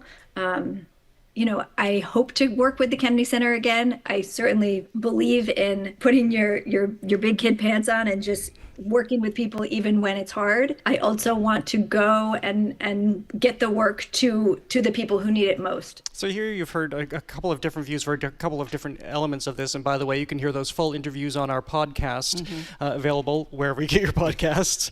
But this is clearly what's at stake here. Yeah, I think I'm in Cho's camp. Ultimately, that would just be my way, and it's the reason I'm still on X. It doesn't matter to me that Elon Musk owns it, and this was a discussion with the Boston Society of Film Critics. Should we get off X? And I said, you know what? I'm not getting off X. We have to meet the enemy where they are, and we should be on every platform, Blue Sky, let's be everywhere. I would agree with the producer of Finn that we don't want to surrender. We just want to stand and take the ground that we have. Some people don't have the luxury of that choice. And as corny as you may think Hamilton is, and granted it's dated, it may not be as hip as all that, but it's going to be plenty hip still to a lot of people. And the message beneath, how cool or uncool it is so valid and so timely right now. I am the stay and fight person. I'm more inclined to do that myself. Yeah, especially when you've made it a point to kind of, make that political statement. I mean, I'll be quick, but it was Jeffrey Seller, the producer, who said that the Kennedy Center is so politicized now. And it's like, well, that's the perfect time to do it. That or, I don't know, go stage a production of Antigone or something for the or same MAGA effect. Mia. Well, he's also hitting him in the wallet, by the way, because Hamilton is generated about $1 billion at the box office just on Broadway so far. I don't think that's accounting for the national tours, which would rake in money for the Kennedy Center when you think of merchandising, food sales, all of that. So there is an impact there as well. We're going to move on right now, and Disney Pixar's Win or Lose series about a championship youth softball team isn't a pay-to-play story, but rather a pray-to-play, featuring a Christian character, but critics say the series shouldn't have a player. So before we talk about this, let's hear a little bit from the first episode of the Disney Pixar show, Win or Lose, which features Lori, the daughter of her softball team's coach, praying before her plate appearance. Dear Heavenly Father, please give me strength. I have faith, but sometimes the doubt creeps in. I promise I'll be good, and I won't do that thing again. Not sure where you stand on it, but I won't do it. I just want to catch a ball or get a hit for my team, of course. Lori, you're on deck! So the background to this is that Disney has been slowly walking away from trans characters, and it canceled outright a transgender character that was supposed to appear in one of its series. In November 2024, they also pulled language from another trans character. It has canceled Tiana, the first show or first iteration of a black princess in the Disney canon, and now we see the emergence of this character who is praying, and critics wonder if there is one has to do with the other. I think clearly they have something to do with each other. And I think, critics in both camps, to me, are really wrong about this. I think, when you've got a creative endeavor like an animated series for children, and it's being produced by an enormous entity, Pixar, who has a profound effect on the culture, and they're a big, powerful, lucrative business, that's the time to be brave and to stand up for what the arts are about, which is the cultivation of individual voices. And I'm thinking about, and that means diverse voices. That means everybody. It doesn't mean the people who are just praying to a Christian God. It means also Muslims and Jews. And it means trans people and black people. And it means people of different socioeconomic groups, et cetera, et cetera, et cetera, et cetera. So when Bob Iger, the CEO, writes, the stories you tell have to really reflect the audience that you're trying to reach, I want to ask him, what audience are you trying to reach? Because if you're trying to reach a broad audience, that audience is diverse. And at least half the country still wants a diversity of stories. So my question would be, why are you walking this back? Why now? Are we going to cede this territory to an administration that has encroached on artistic freedom? Well, the why now, I think, is because Disney's already kind of playing on the back foot during this administration, right? I think that they've ABC News, right, owned by Disney, has already agreed to settle up a $15 million settlement, as like proceeds to the future Donald Trump presidential library. So they are on that back foot, along with these other kind of, massive giants, like, let's say Meta, or Amazon. But to me, it's funny how this narrative is playing out, this transgender storyline, right? Where I think it's more of, it was a character that they were introducing into the series. This was not going to be, I think, a dive into a psychological drama of, an 8 or 9 or 10-year-old. It was just going to be, hey, we see you, you're here, just like this other, kid is here who, is praying before the game, which, again, this is the United States. We love praying before games. My lacrosse team prayed before games. I doubt that God ever heard us. Jesus was not betting on us. But it is a thing that kind of, happens. And, again, it's not a theological statement. It's just, hey, you pray before a game. A lot of people do that. This is the world. That's the point. Yeah, exactly. This is the world. You're either going to try to reflect that world or you're not going to try to reflect that world. And if people understand what the show is about, they can choose to tune into some episodes or not. I don't understand why these very big, powerful people are caving. I really don't. Costco didn't cave. Well, they want to be part. They're at the behest of the administration, and they're looking at finances in different ways. We were just talking about this a couple of weeks ago. I am with you, Joyce. I don't quite understand why you're going to lift up one community and exclude all of the others when you want to bring all of the. I didn't go to the Harvard Business School, but I'm thinking if you bring everybody into the tent, you have a bigger audience with more spending power, and so why they would exclude them, I don't know. So, but then this becomes interesting if there's this backlash against a Christian character. Well, that's not fair either. Absolutely because not. This is very representative of the country, and so we're in this moment where it's us versus them versus them, and it doesn't have to play out this way. Yeah, and Pixar's decision is making this worse. People should take the stand for inclusivity. I'm not running a business, but I think Pixar can handle this. Can't they? What's $15 million to Pixar? Absolutely nothing. And I started to mention Costco. All these DEI policies. That is the most conscientious, wonderful organization who treats their employees with dignity and respect, and they're going to observe all of those policies, and they're doing just fine. Yeah, this conversation about this kind of inclusion and the diversity in the storylines of these Disney productions, right? This has been going on for decades, right? Like we're hyping this up as the first, Christian character with prayer in a Disney program. That's not true. Quasimodo, right? Like we didn't say that. No, but it's some of the narrative, right? Exactly. It's like, it's the first, but it's like, yeah, Quasimodo, like he was yoked, he was jacked. You don't get that strong from ringing them bells without the spirit of the Lord in your bones and insinuate. Well, it's been about 20 years since 20 years since they made that depiction. And I should clarify that the character, what was supposed to be the transgender character, or at least questioning their identity, is still in the show. She's just made a cisgender, but it's still voiced by the same actor who is looking forward to having this opportunity and this representation. Well, moving on this cultural divide path, the steamy romance novel series Sparrow and Vine proved to be just too musky for readers, as in Elon Musk. So this is a book that was supposed to come out in a couple of days, or in a short time, within a couple of weeks. And it is a romance book from Bloom Books. And once readers began to get advance copies, there were two things in particular that really bothered them. One, a quote by one character saying, "Shouldn't there be a crew of people with questionable work visas picking these grapes for us?" Those readers who took exception to this view of a population called him a privileged white guy character. And the other point they took issue with was one character praising Elon Musk because she believed in his leadership. Well, for those reasons, there was a big backlash, and now the book publisher, Bloom Books, has yanked publication. The author has issued an apology, and it's not going out into the world. That's so terrible. That the author has issued an apology. The author is a creative person. The author has a voice.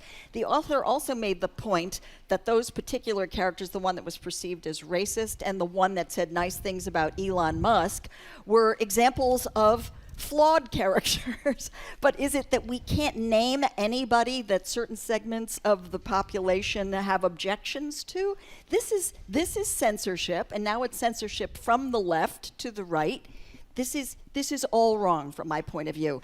And again, you get back to a publisher who's got to run a business. Am I going to sell a book that isn't going to appeal? Well, it might appeal to a whole bunch of other folks. As we were saying, the other half of the country, if we're looking at it in those terms. Elizabeth Gilbert's book, Eat, Pray, Love. She canceled a book that she was planning because it was set in 1930s Russia. And that's because of perceived backlash about Russia invading Ukraine, which they absolutely did, in case there was any doubt about that. Yeah, that's silly. I mean, that's just cowardly and silly to me. You cannot bow to these winds of change that are, from my point of view, blowing in the wrong direction. Yeah, I mean, I wonder if these sensitivity readers that are reading these advanced, proofs or whatever are neglecting the ability of the YA audience, right, to read between those lines. Because, I mean, listen, that bit, right, the questionable work visas picking the grapes, that is clearly a line from a scrapped episode of Arrested Development as voiced by Lucille Bluth. I'm convinced, at least. It's funny. Probably. I laughed, yeah. But it does show, I guess, maybe how divorced the YA and romance publishing ecosystem is, right, from, a lot of other realms of book and literary publishing. But some other books have gotten rewritten, right? Like Roald Dahl. I think some old Ian Fleming Bond novels, Huck Finn, got rewritten. And so it is this kind of tangle of where does the idea of the sensitivity reader come in? When do those suggestions become things that really should be taken into account? Or when does it become a thing where the author's like, no, this is exactly what I meant in this context, in this moment. And all of a sudden I have to issue an apology? That's a bit odd to me. No, because you're not picking up the subtleties or the nuances, so we're tamping down artistic expression. We're also doing this with a complete rapid rush to judgment. This is all unfolded very quickly for these readers to rush forward, post their issues online, and this is where it gains traction because this is where social media is changing everything.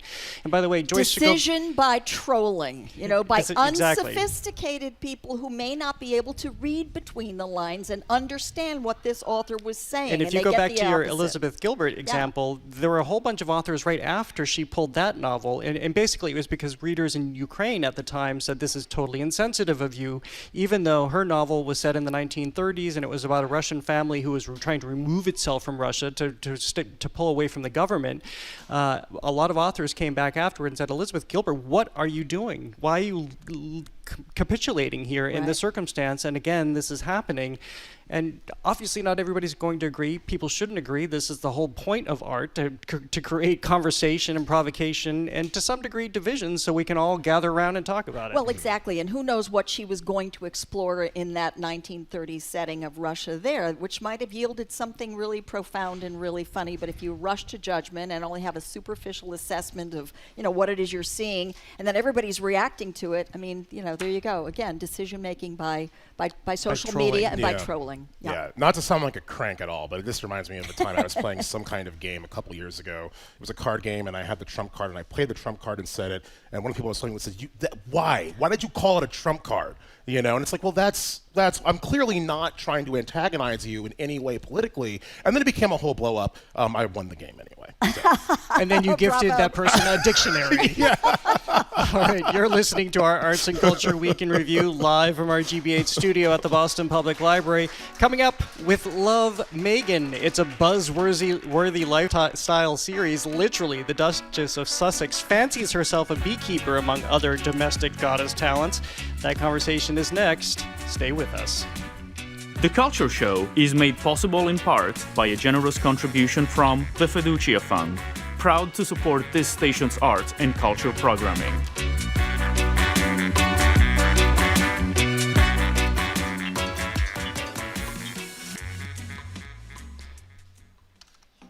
I'm Judy Ewell in for Arun Roth. Coming up on GBH's All Things Considered, Massachusetts gets billions of dollars from the National Institutes of Health. We'll hear local reaction to the NIH's termination of research grants in defiance of a court order. Plus, the latest edition of the Women's March is set to take place in Boston tomorrow. And daylight saving time starts on Sunday. We'll hear from local doctors who say changing the clocks can impact your health. Those stories and all the day's news starting at 4 on GBH's All Things Considered. Funding for our programs comes from you. And H&H, the Handel and Haydn Society. Two musical icons performed together in concert, Haydn and Beethoven, on March 28th and 30th at Symphony Hall. Tickets at handelandhaydn.org. And Babson College. You can learn to lead with impact and become a driving force for change. Babson's graduate virtual open house is on March 20th. Registration at babson.edu/grad open house. And VinFin, providing support services for people with mental health conditions and disabilities. Presenting the VinFin Film Festival on March 15th at GBH Studios to promote dialogue and change through films. More at vinfin.org. Hi, I'm Gal Ziperman-Lotan, bringing you GBH Daily, a newsletter to help you stay informed, not overwhelmed. You can subscribe today and get it in your inbox at gbh.org/daily. That's gbh.org/daily.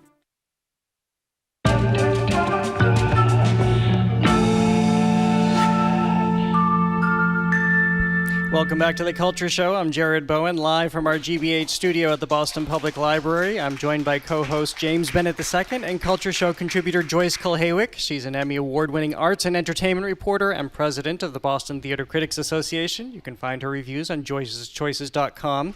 If you're just tuning in, it's our Arts and Culture Week in Review, which includes With Love, Meghan. In her new lifestyle Netflix series, the one-time Meghan Markle continually makes the point that she's just like us. She day drinks, enjoys crafting with celebrity friends, and when she's in a cooking bind, it's Alice Waters to the rescue. So we all took an episode to watch last night. I think we actually all landed on different episodes.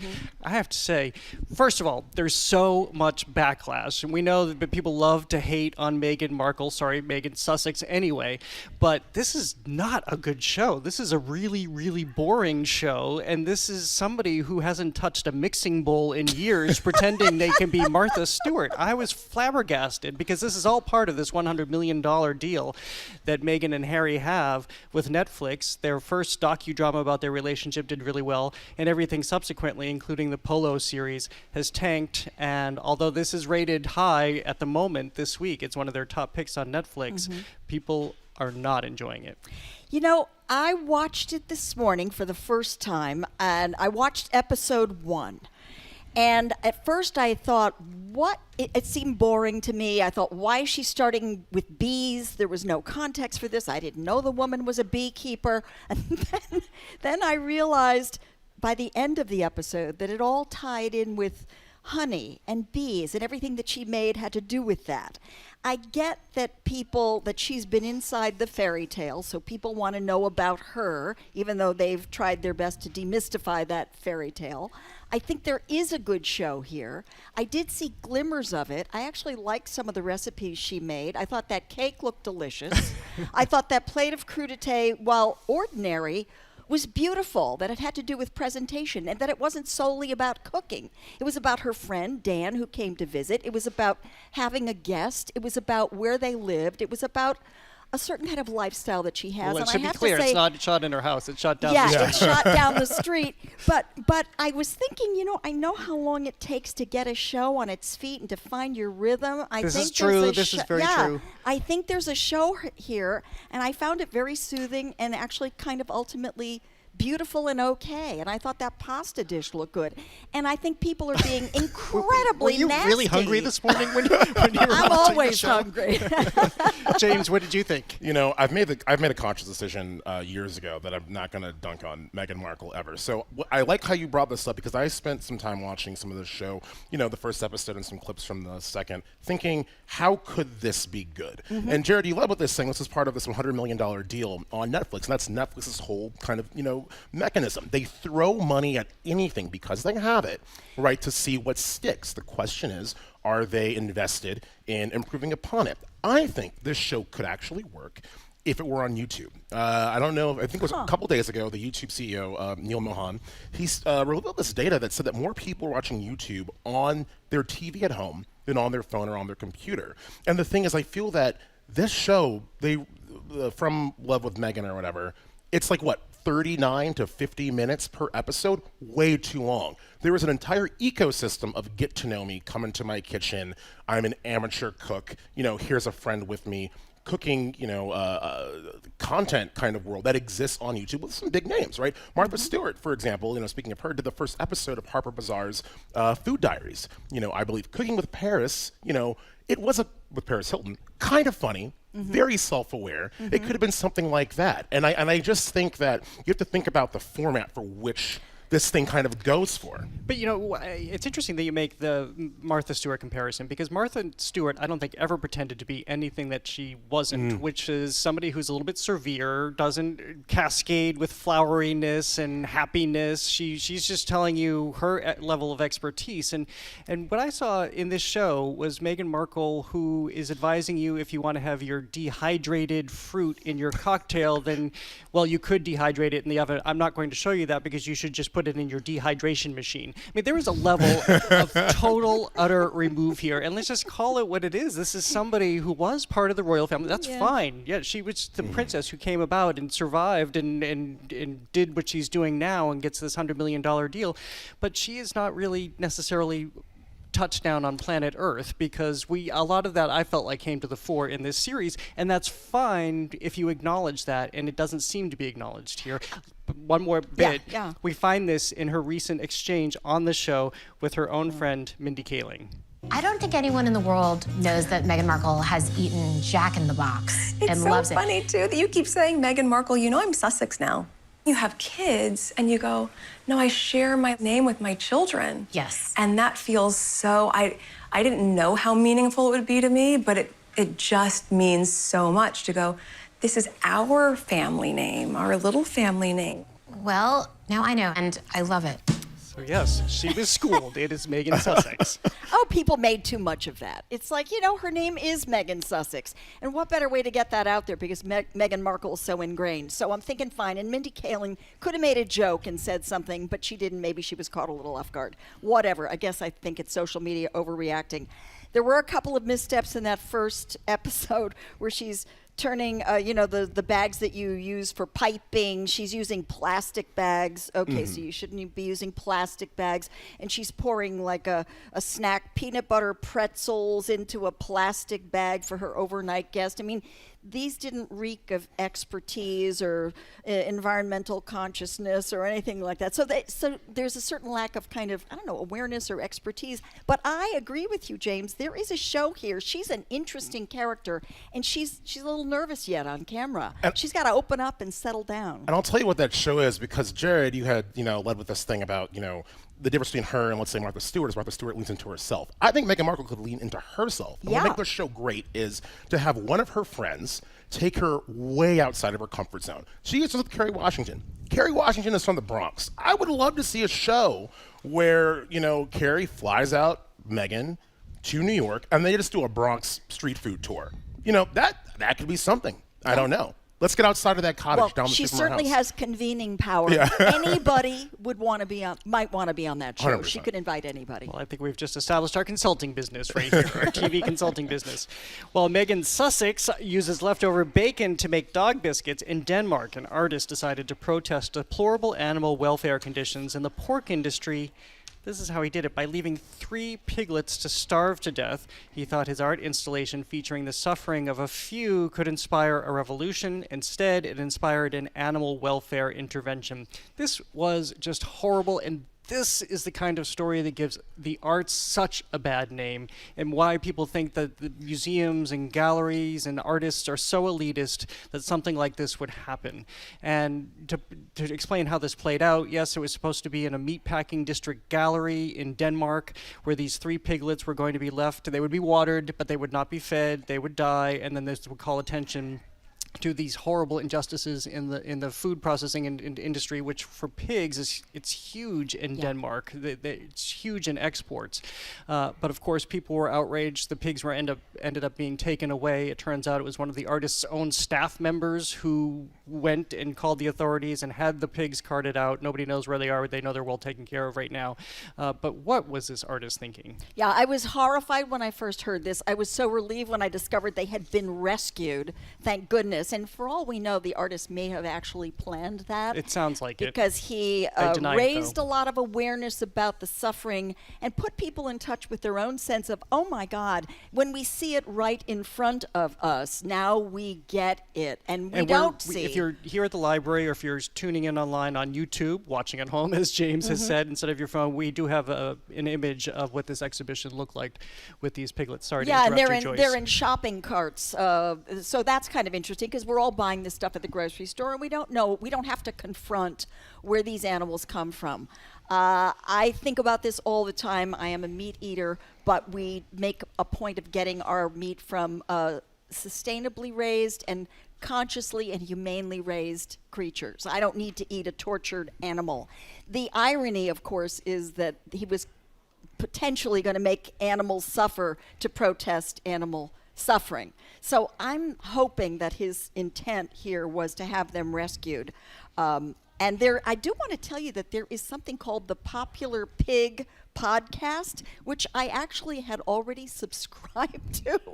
And they talk about the latest trends in pig welfare, and it's presented by Swine Tech. This is not a joke, but their podcast this week is talking about how improved welfare for pigs can reduce stress, boost productivity, and practical farm realities, etc. We have to confront this stuff. So I would say that this artist ultimately is making us confront what we do. Yeah, you're not wrong, and I agree with you, actually. Because when I first saw this, my first thought was, I weirdly get the piece, and then I took a beat, and I said, this person, Marco Evaristi is the artist's name, I said, he's totally in on the heist.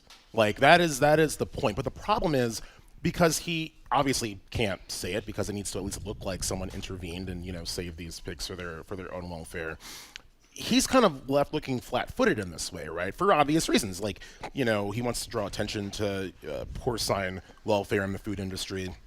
So he takes these pigs and puts them in a cage and leaves them, to die. And where it kind of got to me in a way where it's like, this is not really working the way that I think he wants it to, was that he's missing utility there. Because in a weird way, the industry at least has the veneer of utility on its side, that these, pigs are going to be processed and used for, human consumption for food and energy or whatever. But you can't, at least in my opinion, once you start introducing the idea of utility into art, you've kind of, lost the plot when you think about what is being gained by the art and the art making. And so he's defeating its point, in my opinion, both ways. And I think the one way that I guess he can kind of restore some of the artist's integrity is by, again, I think that he knows that these are going to be, taken to a good place to be, fed and watered and nursed back to health, is maybe stepping up and just saying that, like, I knew this was going to happen. Maybe it didn't, have the effect desired, but yeah. If he did.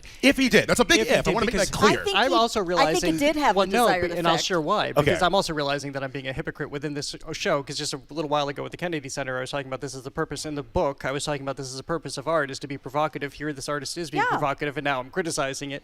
But also, when I look back at some of the other things he's done, he made meatballs out of his own fat from liposuction. He made an Auschwitz model out of his Jewish grandmother's teeth. And then in 2000, he had an exhibition of 10 blenders lined up, and there was a goldfish in each blender, and patrons were invited to turn the blender on and basically make a goldfish frap, and some of the visitors did, which is just sick. Yeah. But he made that happen. So that when I realized, especially about the goldfish, that this is what he's trying to do. I mean, art has its limits, provocation has its limits, grabbing headlines has its limits, and I think he's reached it. He may be into just body horror, period. Yeah. I mean, there may be some mental illness going on for all we know. I don't know, but I don't think we can say that this is sort of an elitist thing that artists do. I think this is one guy who got our attention, and he got it in a way that didn't result in the horrible death of these animals, and made us think about what we do. Mm-hmm. So ultimately,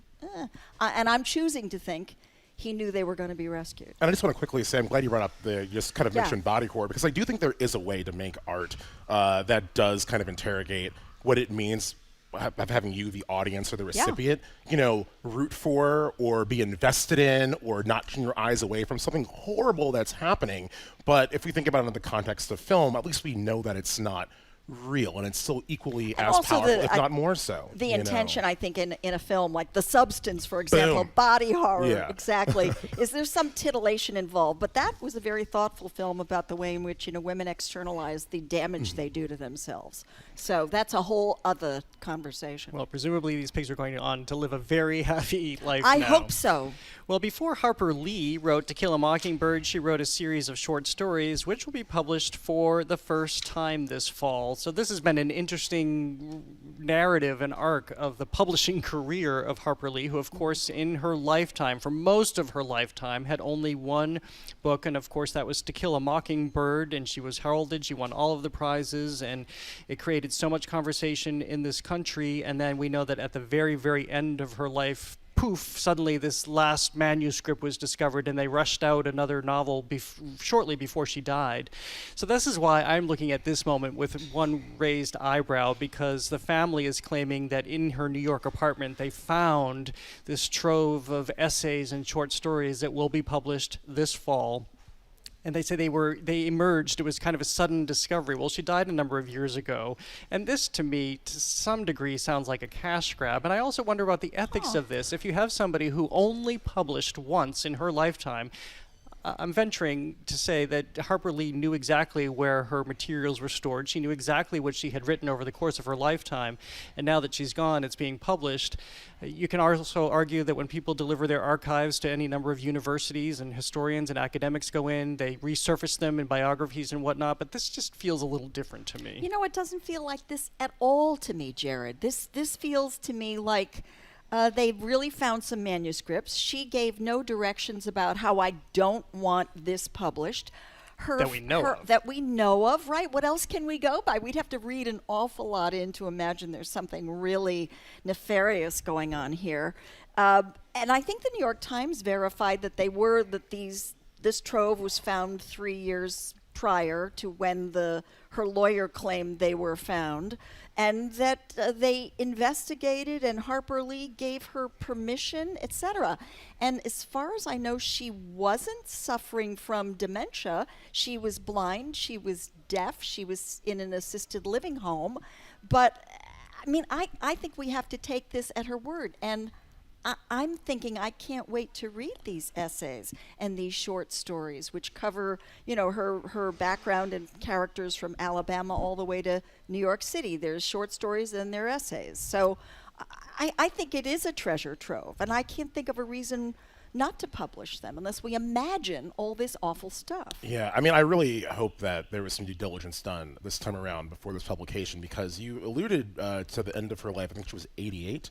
I believe, when Go Set a Watchman was published. And if you remember, that was back in 2015, I believe? 2015. When that happened, I did not read it, but I do remember the outrage, if you want to call it that, of the sequel to Kill a Mockingbird being, you know, Atticus Finch is suddenly racist. Oh no, what does that mean for the To Kill a Mockingbird and the Atticus, you know, of our youth? But then sometime after that, it was, you know, I guess revealed, or the consensus was reached, that it was published in haste, and that was actually an early draft of what would become To Kill a Mockingbird, and it was released to, you know, the public without any kind of context, any kind of understanding, any kind of insight into where it fit into her own artistic journey. And so it's happening again, and I just kind of hope that, if anything, we can at least learn from the first go-around. But, yeah. And that's exactly where I was coming from, Joyce, is I remember that controversy vividly. I, like many people all around the world, love To Kill a Mockingbird. So to understand that if you go back and you read the accounts at that time, it really sounded like she had there was never any intention that this second book would be published. So that's why I look at this moment, remembering what happened the last time, and wonder, is this really fruitful? We won't know until we read this and we find its artistic and literary merit. What I'm reading now, and what my understanding is that she Go Set a Watchman 20 years after To Kill a Mockingbird, but she wrote it before she wrote To Killing Mockingbird, and she submitted that manuscript to her publisher, who advised her to go back in and take another crack at the story, and then she wrote To Kill a Mockingbird. To me, that's a very interesting artistic journey. I don't remember all the conflict around it in 2015, but to me, this is a very interesting process. I think Harper would be happy that it's out there. Yeah. I'm sorry. I think it is kind of cool, though, to maybe have this collection as a series of an insight into the process and kind of the creation of these characters and these scenarios. It's a very imperfect analogy, but it kind of reminds me in a very oblique way about, you know, Tolkien only wrote, 4 or 5 books in his lifetime, The Lord of the Rings and The Hobbit and Silmarillion or whatever. And then his son, right, collects all of these writings about all of the thoughts that he had while, you know, creating these characters and the psychology in this world. And then that is what, we get as readers. We get the context for these other sketches, drafts, essays, short stories that were written as well. So I guess that's a model for a way to do it. Mm-hmm. All right, well, coming up, jumping out of the frying pan and into the Fire Fest, the return of the infamous festival continues to have all the hallmarks of fraudulence. That's coming up next on The Culture Show. Stay with us.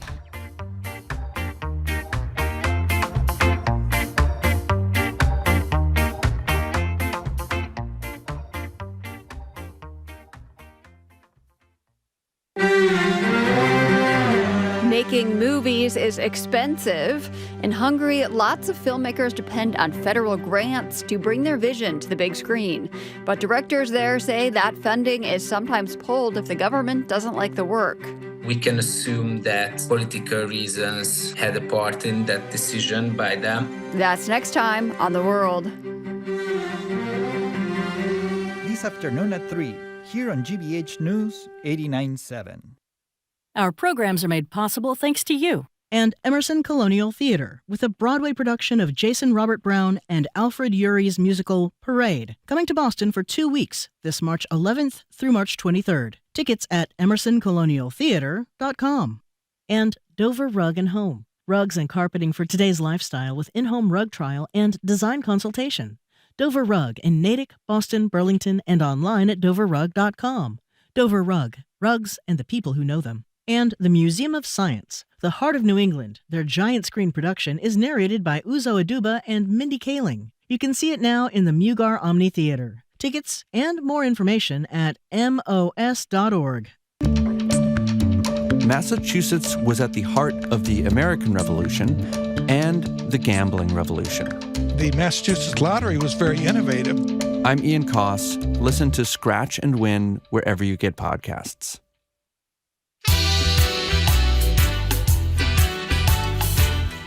Welcome back to The Culture Show. I'm Jared Bowen, live from our GBH studio at the Boston Public Library. I'm joined by co-host James Bennett II and Culture Show contributor Joyce Cole-Haywick.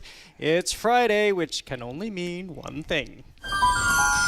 It's time for Follow-Up Friday. Follow-Up Friday. Follow-Up Friday. Follow-Up Friday. That's right, it's Follow-Up Friday, which includes the latest on Fire Festival 2. The tourism board for the island where the festival is allegedly taking place in Mexico says, in short, it's not happening. So I think we talked about this just last week because these tickets have gone on sale for between $1,400 to $1.1 million to go to this festival where, to remind people, and as 2 documentaries showed us, people showed up the first time for this festival to find out that there were no musical acts, there were no accommodations, there was no money. No food. They had food, but they were cheese sandwiches. Yeah, sandwiches. Cheese sandwiches and tents. And so the people have done some sleuthing, and by sleuthing I mean they basically called out the venue, and the venue said, yeah, the hotel said, they don't have an arrangement with us. The city has said there's no permit here. This is not happening. You'd have to be insane to follow Billing McFarland to any island off the coast of anywhere with the promise of food, music, luxury accommodations. It sounds insane to me. And yeah, it doesn't bode well that the head of tourism in Mexico is saying, this does not exist. This just isn't happening. I'm wondering if he has, and I'm thinking about mental illness again, does he have George Santos syndrome, where he's just compelled to lie about musical fests that he wants to put on? He's just mounting this again and putting this out there. He's just gotten out of jail. He was convicted. I mean, what do people Maybe need? on his way out of jail and Santos on his way in. Yeah, something like that. This is crazy. I mean, McFarland clearly doesn't do hard time crimes. He does crimes that you get a little bit of prison time for and you get out with good behavior. So clearly this is all about an aspiration to one day have a documentary that's not about Firefest, but it's about him. It's about him and his grips. He's making on an HBO movie to drop in 2065 about this whole saga, about this fantastical life of, this fraudulent impresario that audiences in, maybe 40 years will be like, what a fun, interesting story. I'm serious. That's the only way I can wrap my head around this. Maniac, like Wolf of Wall Street almost, like but except that this guy's got nothing out of it except a prison sentence. And at least one documentary already featuring him. And as I said last week, I really want to meet this guy because people seem to fall under his thrall. I don't want to be anywhere near this guy. Exactly. I'll only go if you both are next to me and you can pull me back when I fall under the spell. We're not going to Firefest, Jared. No. We're not going. All right, cancel my credit card. Serena Williams. Let's talk about something better. Serena Williams is now part owner of Toronto Tempo, Canada's first WNBA team. This is part of Follow Up Friday. We were just talking about this as well, that Donnie Wahlberg has become part owner of a WNBA team. This has gotten such momentum now. This is so exciting and I think a huge game changer to have Serena Williams stepping into the mix. Oh yeah, as Serena said, and I'm quoting her now, this is not just about basketball, it's all about showcasing the true value and potential of female athletes. And I would say all women who are suffering such setbacks right now in terms of their agency, their power, their representation, the curtailing of reproductive rights, being yanked out of positions of power in the Navy and the Coast Guard. It's just the time for women to step up and be supported by the greatest athlete in the world, Serena, 23 Grand Slams. And I was thinking about why Canada, the team that she's a part owner of is the Toronto Tempo. And so I had to learn all this because I am not a sports nut, but I know that she made her professional tennis debut at the age of 14 at a tournament in Canada. So I thought, well, so maybe there's a little sentiment there, but I couldn't be happier that she's taking a very strong stand and that I hope she fights for equal pay for women in this sport, because I also just found out a big gap. That Caitlin Clark made a whopping $78,000 last year on the team she plays for, which is, nothing. Deplorable. Yeah, deplorable. Yeah, I'm optimistic about this. I think that I think I'm not the only one who thinks this, but the best franchise owners are the ones that actually care about the sport and the integrity of the sport, right? And I mean, she clearly cares to the extent, right, of being so successful in her own tennis realm. And it also should be mentioned too that this is not her first foray into ownership. Right. She got on board with Angel City FC out in LA. They started to play, I think, in 2022. So also kind of on the lookout for what are these new clubs, that are coming to the fore. And, not just women's sports too, but she has an ownership stake in the Miami Dolphins, who have, come back to some sense of relevancy, in the past 5 years or so. So it must feel good playing for someone who actually cares about the success that, you can bring to whatever city you're in. All that, and she's going to help design the jerseys. That too. Which is even better. So yeah, this is very exciting. And she was in the Super Bowl halftime show. They not like us. They not like us. They not like us. They not like us. They not like us. We're listening to this because Drake and iHeartRadio settled their pay-to-play dispute regarding the Kendrick Lamar diss track, Not Like Us, which we're hearing now. I love this feud, this Kendrick Lamar-Drake feud, more than anything. People always ask me, Jared, what book would you write? I think this is the book that I would ultimately write one day. I find this so fascinating, and surely it's going to be on stage at some point. It's going to be an opera. I mean, anything can be an opera, and this is certainly operatic. Ooh, a rap opera. Exactly, yeah. But Drake had alleged that iHeart received illegal payments from Universal Music Group to play Kendrick Lamar's Not Like Us, which there's a whole separate suit about defamation because, of course, Kendrick Lamar is alleging, I'm not sure all the legal terms we're supposed to be using, but he's saying not great things about Drake. Just listen to the song. I think everybody knows what he's talking about in terms of pedophilia. Yeah. And, yeah. So anyway, this was settled because Universal Music Group has basically said that no, this did not happen, that documentation to prove that was provided, and it's all settled, although Drake's team is saying not so much. We never saw any documentation, but it's still off the table. Oh, interesting. And I thought that Drake's team kind of relented and said, okay, we're happy with the settlement. Some of the team did. Some of the team, but no payments were made. The documents bore that out. The dispute was settled. Drake dropped the petition, and I could care less. Honestly, I don't care about Drake and Kendrick Lamar and this feud.